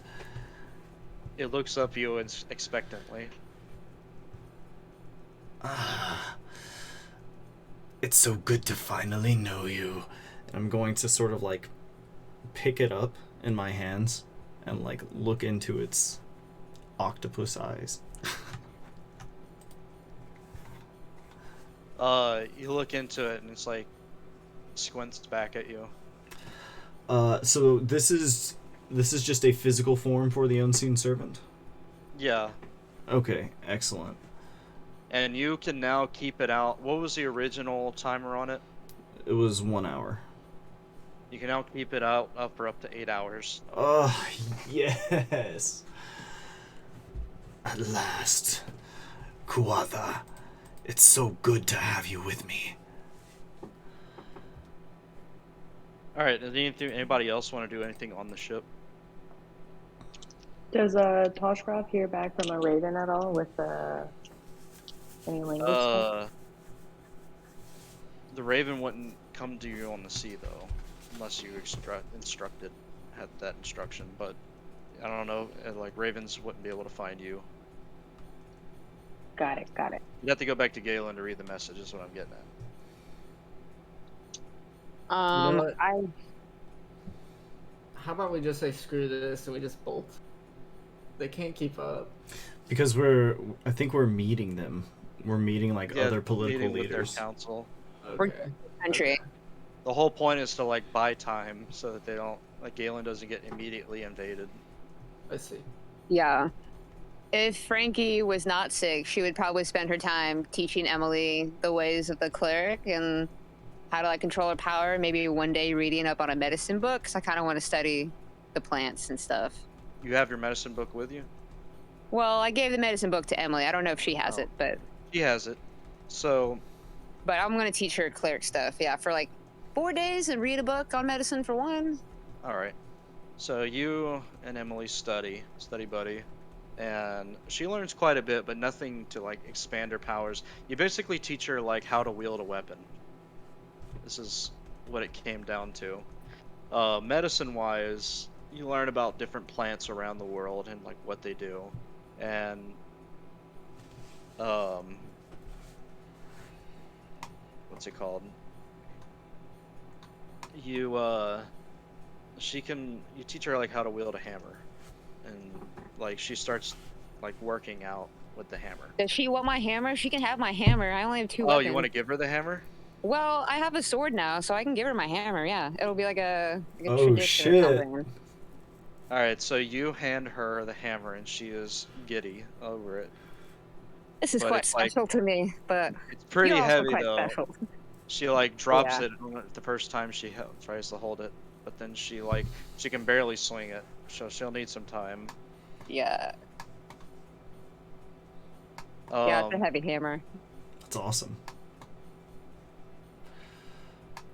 okay, But yeah, so teacher. Tajskroth, what do you want to do? I might just explore the ship, I guess. I've never been on a ship before, I don't think. Oh my. Oh, that's I don't for think. Yeah. Yeah, I'm probably just gonna explore the ship, get to know the area, I guess. All right. So you explore the ship, and You go below deck, and that's what you find below deck. Frankie's not there. Music is. I'll just keep it like that. So you see this lady and this guy at the table. Just drinking to them, silently talking. What do you do? I think I'm gonna go up and make acquaintances. All right, so you go up, and you're like, new face. You must be a friend of Frankie's, says the guy. This guy is like a half orc, and he's like, my name is Kurg Strongtusk, and this is Cassandra Salado. Quiet on over there is Lady Maria, but I think she wants to be left alone. Nice to meet you. I am Toshgroth. What brings you on this ship? Well, we both wanted a life of adventure, and I mean, eventually I'd want to see my people again.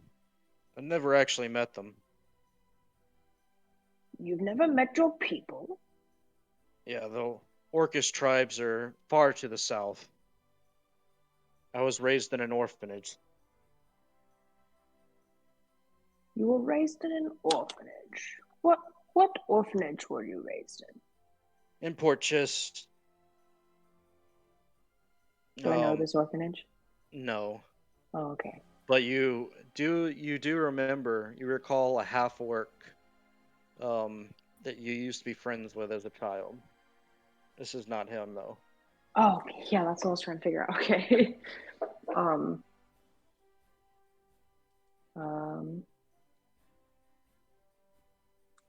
So he's never met any of his people before. Okay. I think I'll just turn to the girl and say, and what about you? What brings you here? I'm a friend of Esmeralda.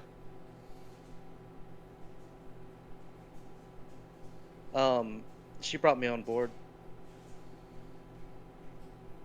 So you're just here for the adventure? Same as everyone else. The girl that Frankie's with. Oh. Well, no, not her. It was the one up on upper deck. She's a friend of that one though.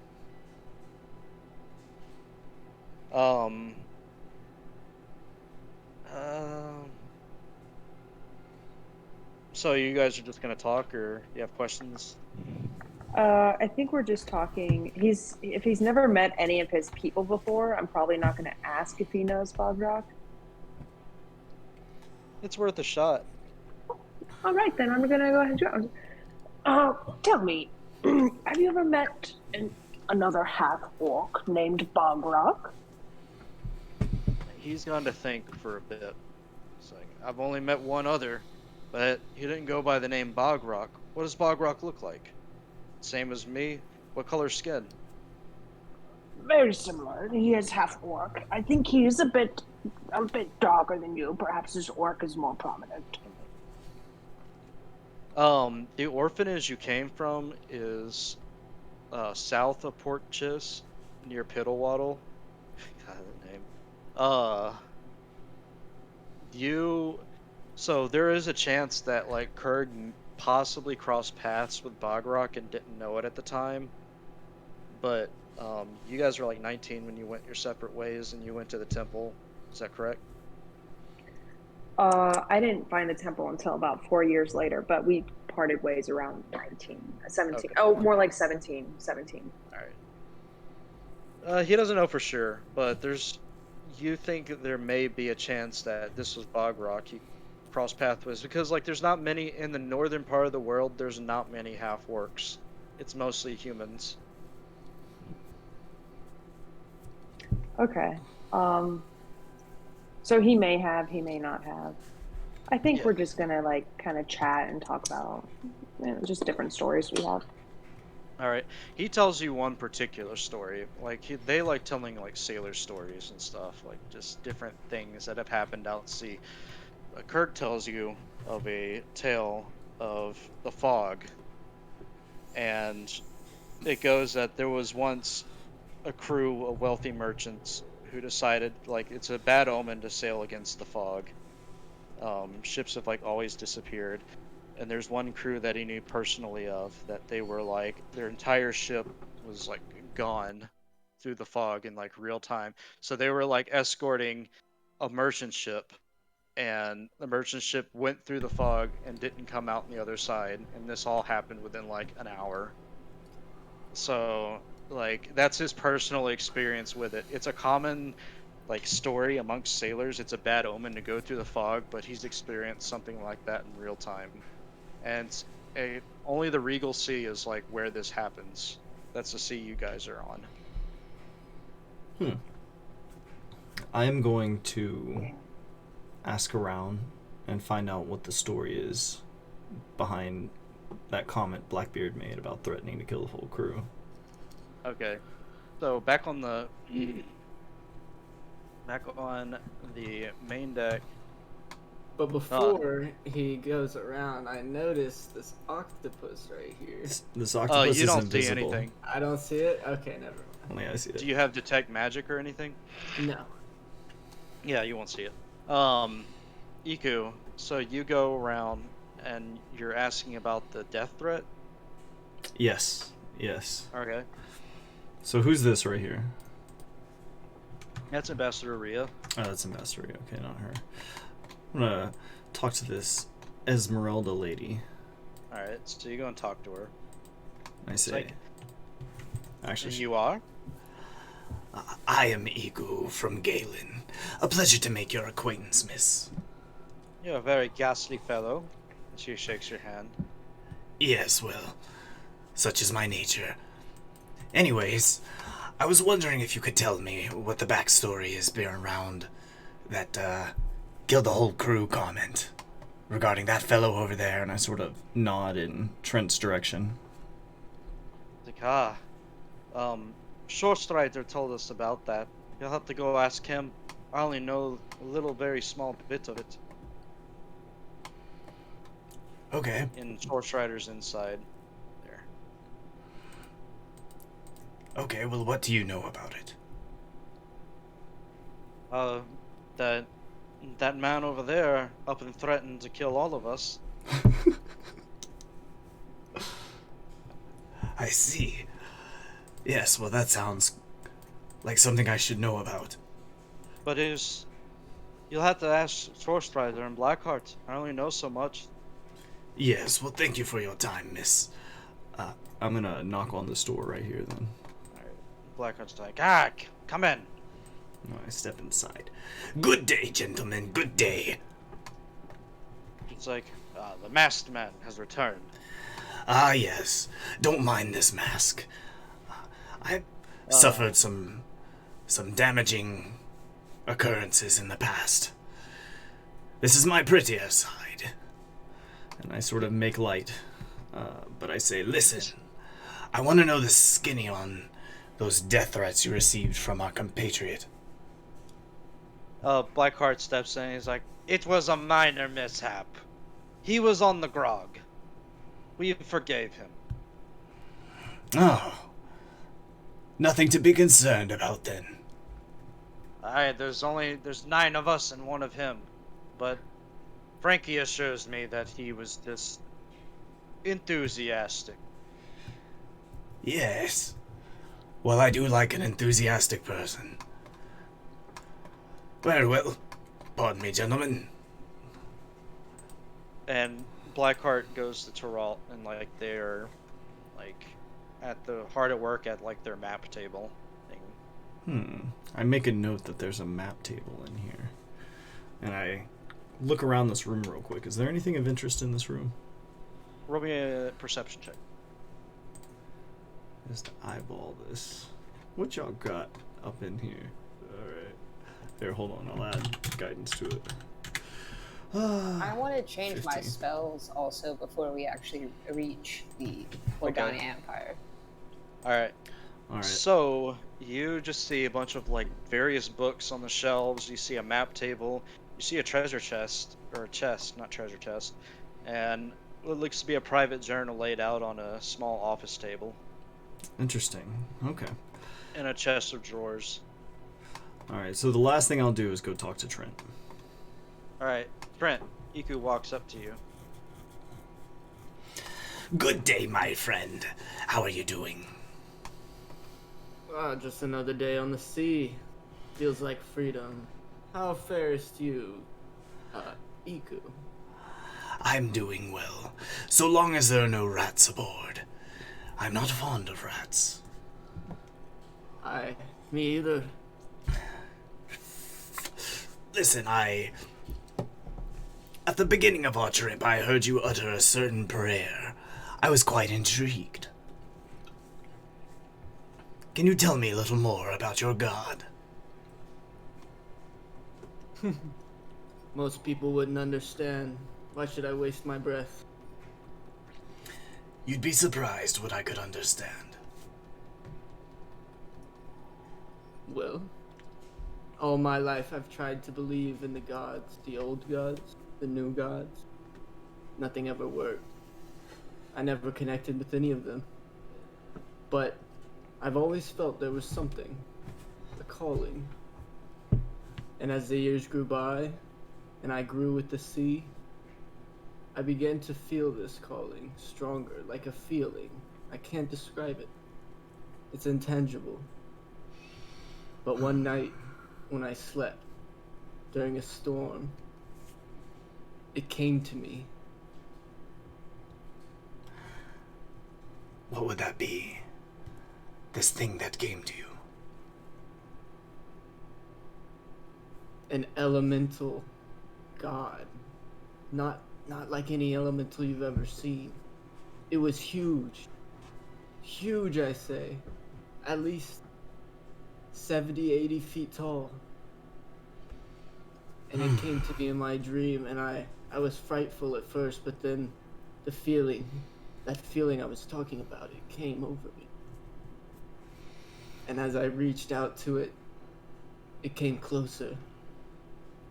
And then I was hit. It felt like lightning, and I woke up. And then I just knew that we were connected. Okay, so I also have had dreams about my gods. So, like, hearing this from this guy, can I, like, tell this guy is for real? Yeah, you don't even have to roll an insight for that. Usually when people have, like, visions about their gods, they are committed to the belief, such as yourself. Interesting.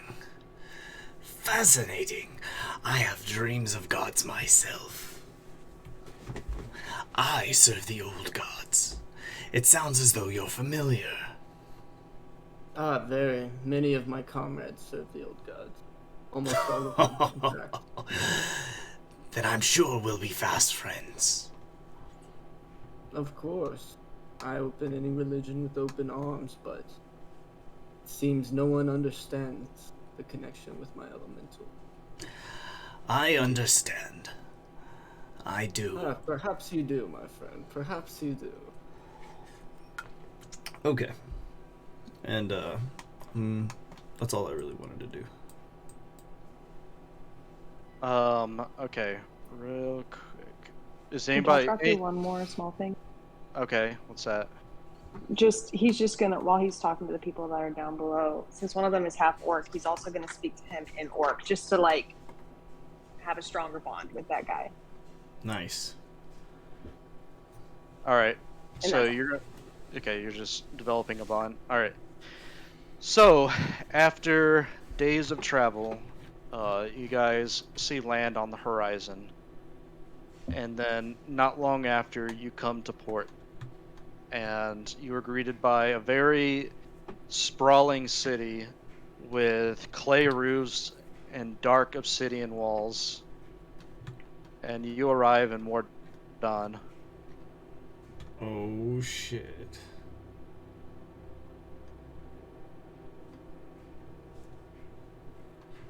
And in the middle of Mor'dan, a large citadel shoots up higher than any other part of the city.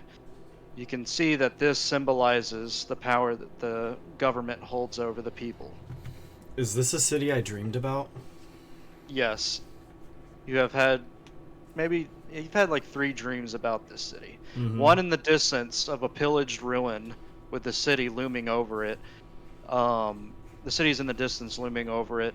You've had a dream of an old god hovering above the city, as well as like a leader giving a speech about war, Looking at all the within city this from a dream. distance, could I make a guess at like where the ruins would be in relation?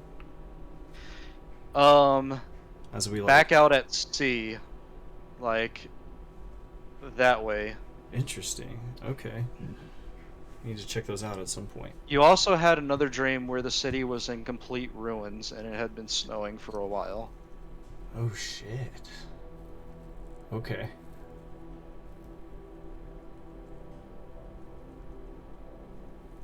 This is where we take the city. Um, Yeah. so as you're deboarding, a lot of guards are gonna like walk up to you and they're gonna say, Ambassador Rhea, it's a pleasure. We will escort you to the Citadel. This is what the guards look like. These are like city guards. And they will flank you on either side.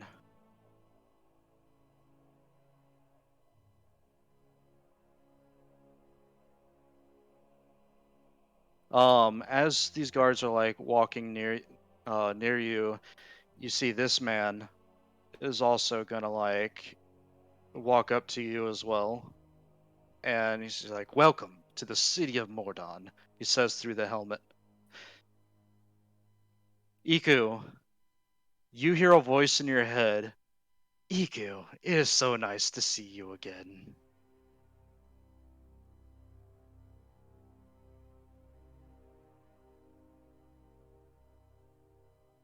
Can you hear me? Oh, sorry, I was muted. Do I recognize the voice? Roll me an insight. My character is on the map layer. On the map layer? Uh-huh. What does that mean? My token is on the map layer. You can't It click says I've on rolled it. 20. It says you're on the token layer. Oh shit, then I'm not assigned to that token. You're not. Oh, it must. Damn, hold on, I gotta change something on your page, but now you have control. Okay, nice. Nice. So, this guy right here. So a 16? You can't put a finger on it, but this guy knows who you are, assuming the voice is coming from him. He's looking at you when he says it. Speaking back into his mind, can I say, I see we are not so different. He says, old acquaintances. oh shit? Okay, well, I say nothing out loud. Alright, so he's going to lead your group up to the Citadel. And then you are escorted to like a very deep part of the building.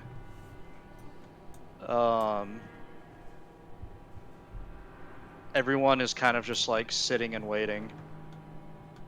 Did anybody want to try anything or do anything like while you're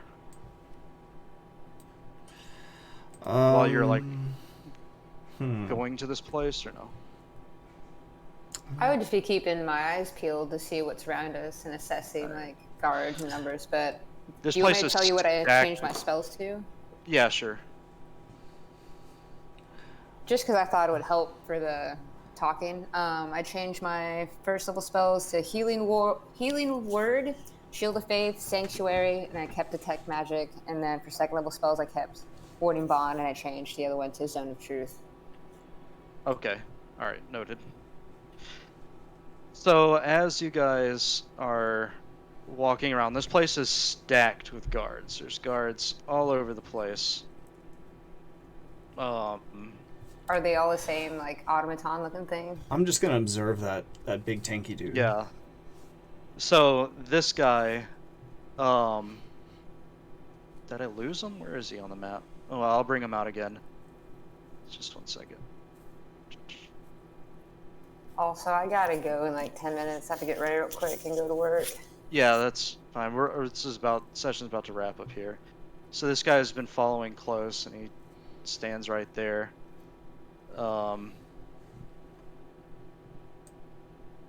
So he's going to take a position. Ambassador Rhea is going to sit down at the table after being motioned by this guy.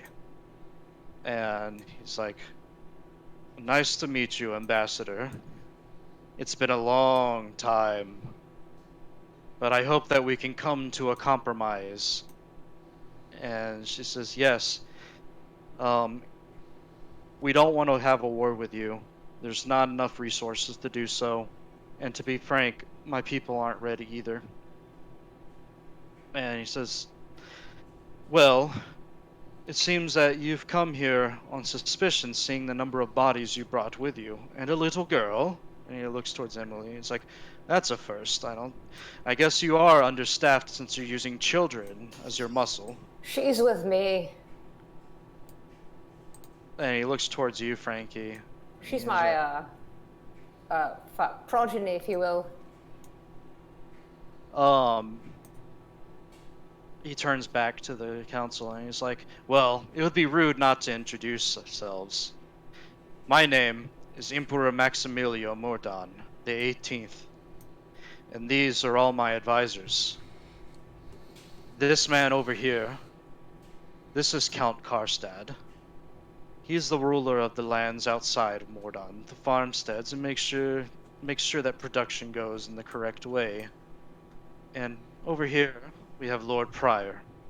Pryor is one of my best friends growing up, and he knows a lot about trade and money, much that the city needs.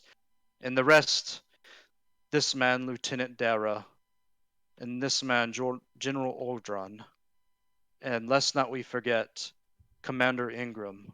They all manage my forces. Admiral Marwin is out to sea, but I'm sure you made acquaintances with his envoy. Am I not mistaken?" He turns towards Ambassador Rhea when he's asking this question, and she like nods her head. And then he's gonna turn towards the party, and he's gonna be like, "And who are these?" Addressing each of you. I'm say, Inspector I'm Eco. Just traveling with the party.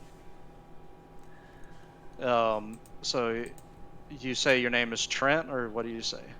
Yeah. All right, and he turns towards Francesca. He's like, "Who might you be?" My name's Francesca MacDougall. I'm a civil servant to the city. An inspector, if you will. And that's all she's gonna say. I am going to bow extravagantly and introduce myself. He turns this towards is Emily, my squire. Oh. Okay. Emily just like nods but doesn't say anything. You bow, and Tajgroth, do you say anything? Like, do you like introduce yourself? Yeah, he introduces himself. He just, I'm Tajgroth, Dragonborn of the Temple of Thor. He eyes you, and he's like, "Dragonborn. And just like Yeah. looks back at Ambassador and is like, "This is quite the diverse party you have here. Let's get down to business." Wait, what? What'd you say? In my introduction, I want to have introduced myself as the town inspector and representative of the old gods in Galen. Okay, so you say old gods, and his ears perk up, but do you, like, roll me a perception, actually. I don't know why I said that. 3. You see his ears perk up, but then he's just like, well, you won't find any of that here. Okay. What do you say, Tajgroth? You're going to say something. Yeah, the guy that kind of looks him up and down, I want to do insight on this guy and see if it's like the normal curiosity when people run into a Dragonborn, or if it's more of a animosity. Roll me an insight.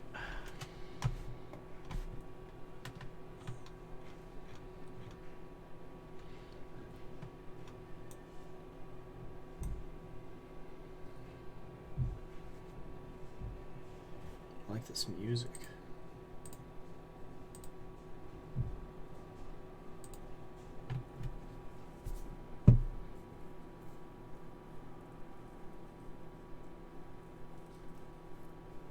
All right, so you don't notice anything like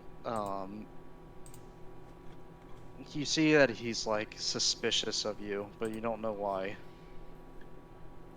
Okay. I just kind of take note and don't say anything. He's untrusting, let's just say that. Now you don't know why, if it's because you're Dragonborn or not. Like maybe because you look different from everyone else. Not particularly because you're Dragonborn, but Okay.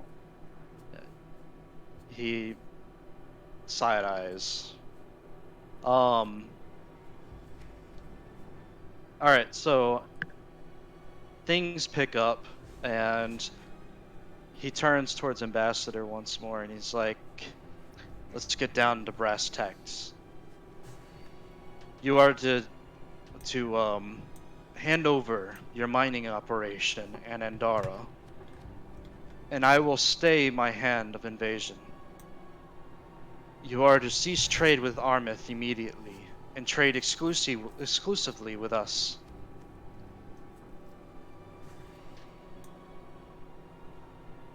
These guys are dicks. So there's plenty of people in history that are like, yes, we want to invade you, just give us land to stay here, and then they do that, and then they invade anyway.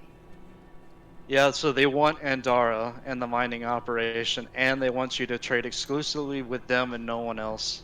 They're gonna invade regardless, I think. But if we agree, it'll buy us time. I don't know. And what do we get in return? I say, speaking up. He says, a tongue on you. What you get in return is we don't invade your city, and we don't slaughter your forces. I think that's a fair trade. Will we be recognized as Mor'dani? You will be recognized as an ally, a very trusted and fruitful ally, in the beginning of a relationship that will span centuries. If we We agree can to put these, this war behind us. if we agree to these terms, will we be protected? Piracy has been particularly bad lately. Yes. Why, of course. I will have you escorted back to Galen. Well, I mean, like, Galen as... If Galen agrees to their terms, like, will they be protected by the Mor'dani against piracy? Well, you will be protected by all Mor'dani's enemies, including Armith. An interesting offer.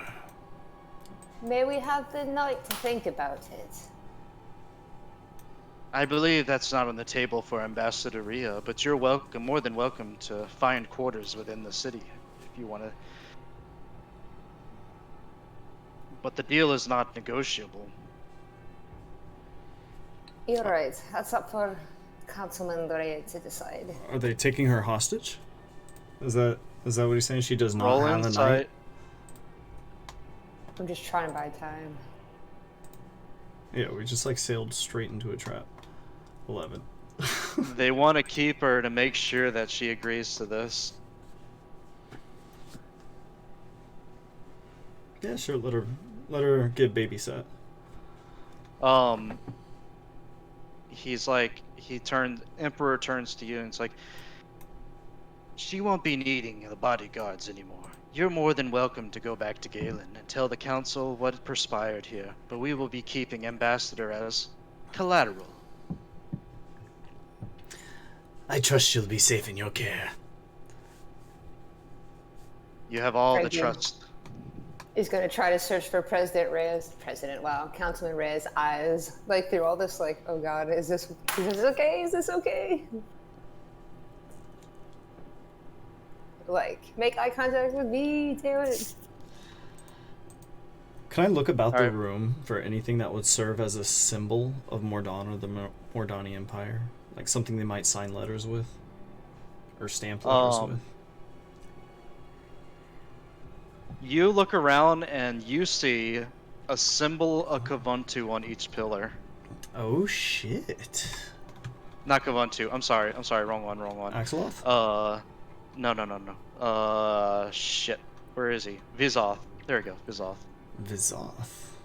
Yeah, you see a symbol, and you already have the symbols, I think. I already showed you a long time ago. But he said they don't have any of the old gods here. They don't worship any old gods, but you see symbols of old gods, like of Vizoth on each pillar. Like, kind of like engraved, like it's been there for a while. Interesting. I want to ask about it, but this isn't the time or place. It's up to you. But they are essentially keeping Ambassador Rhea here as a prisoner of war, if you haven't caught the gist of it. But they're offering to let us stay in the city? They're offering to let you leave, to like send the message back to Galen. Okay, yeah. This is one less person in our way. That's how you see it. How does the rest of the group see it? I don't like it, but sacrifices must be made.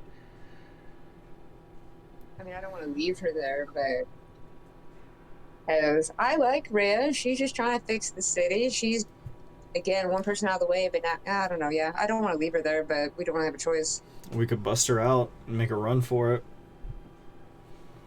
with our super fast ship. We could, but then that would immediately send the message that we don't agree. I don't know. So after this council has concluded, you guys are brought back out to the courtyard in Mor'dan without Ambassador Rhea. She is escorted by guards to the dungeons in the Citadel. So you guys are like right here. If Rhea agrees that she gets to leave with us, Well, no, regardless if she agreed, they want to keep her to make sure that she's good on it, and she wants you guys to report back to the council of her decision. She's also written a letter, like, agreeing to the terms as well for you to bring to the council. Can I Francesca. read her handwritten letter? Francesca has it. Oh shit. Can I? It just basically says to the council that, like, these terms have been agreed to by the ambassador, and she's staying there to make good on those promises. I just want to study her handwriting is all. Francesca, do you let Iku look at it? I probably just take it and immediately stuff it in in her pocket to keep safe. Alright. Oh. So you don't get to study it. I guess not. So I'm not gonna read it either. I'm just gonna tuck it away to give it to the council. are you gonna try to leave, or are you gonna, like, stay and try and rescue Rhea?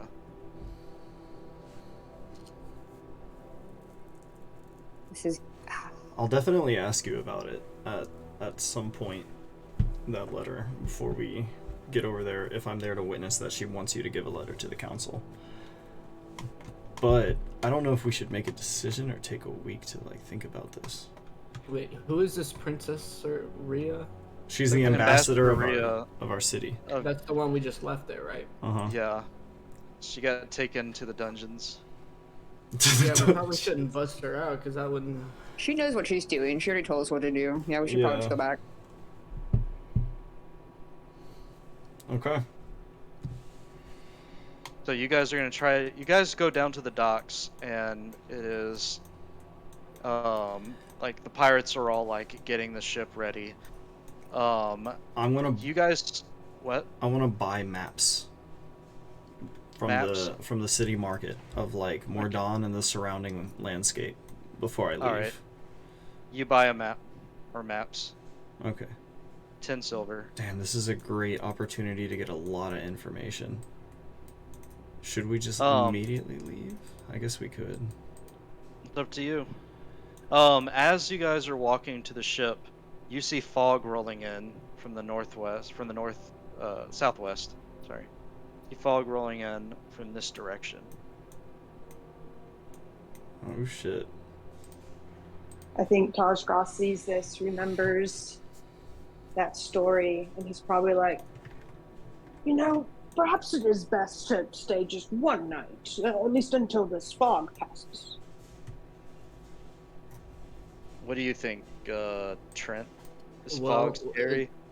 it sounds like we're being escorted. So what do the machine guys think? Oh, they don't care. He's like, "Are you ready to be escorted?" And I'm like, well, we don't have to worry because I can clear through the fog, a path for us, with my elemental guidance. You'll see with your very own eye the power that your gods cannot recreate. Trent, you tell this to the whole party. Like, what does the rest of the party think? Perhaps we will find out what lies in that fog. What if I stayed behind? I don't think Frankie cares either way. She doesn't know about the stories. Shit, would it be a bad idea? Maybe I shouldn't stay behind. All right. What do you think, Iku? You're gonna stay behind? Would it be really problematic if I did? Not for me, not as a DM, no. But good thing we're taking a 3-week break. True, yeah. Okay. Well, in that case, I will stay behind on this trip to gather information. All right. So, Iku, you are staying behind. What is the rest of the group gonna do? Well, I have to go back, so I'm going back. All right. So, Francesca, you're going to head back. Tajgroth, what do you want to do? Iku has informed you he's staying behind in Mor'dan. Toshgroth will probably also go back because, first of all, Arjan told him to, like, help Frankie and be with Frankie, essentially. And I think he kind of trusts this Trent guy. Not totally, but he knows the seas better than Toshgroth does, so he's going to kind of trust him to guide him through the fog. All right. So, you guys all get into the ship. Trent, you are talking to Captain Blackheart, and he's like, "Man, I don't know about this. Are you sure?" I'm like, I've been doing this my entire life.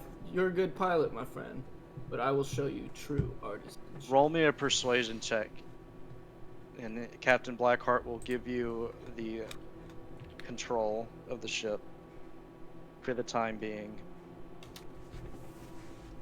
Ew, let me see. Oof.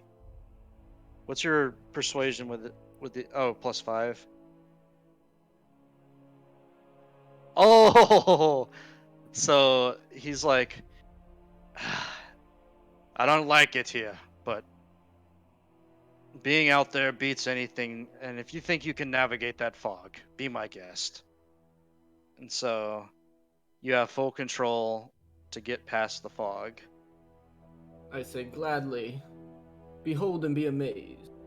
So you guys are off, and they are amazed. Like, you haven't hit any rocks on the way out, and you're just like cruising through this fog. And you like pass narrowly, like the escort's kind of like lagging behind because they can't see. And you notice that you're like far from the escorts. Like, you've actually like lost them in the fog. And roll me a perception as you're sailing out. As you're like this has been like a day and you're still in fog. Okay. The waters are starting to get rough and the ship tilts to the side. You know this not to be any normal tide, any normal rip tide, and this is not a swell either. Something else is happening. Okay, I see there's something supernatural happening. So as I'm gripping the wheel, I'm reaching out to my elemental deity and asking it to guide us through and to help us in this seemingly unnatural situation. So as you're sailing, trying to sail away from these rough waters, the current gets stronger, but the ship maintains its course. To the side of the ship, you see a massive whirlpool start to open. And in this whirlpool, jagged teeth start to come out.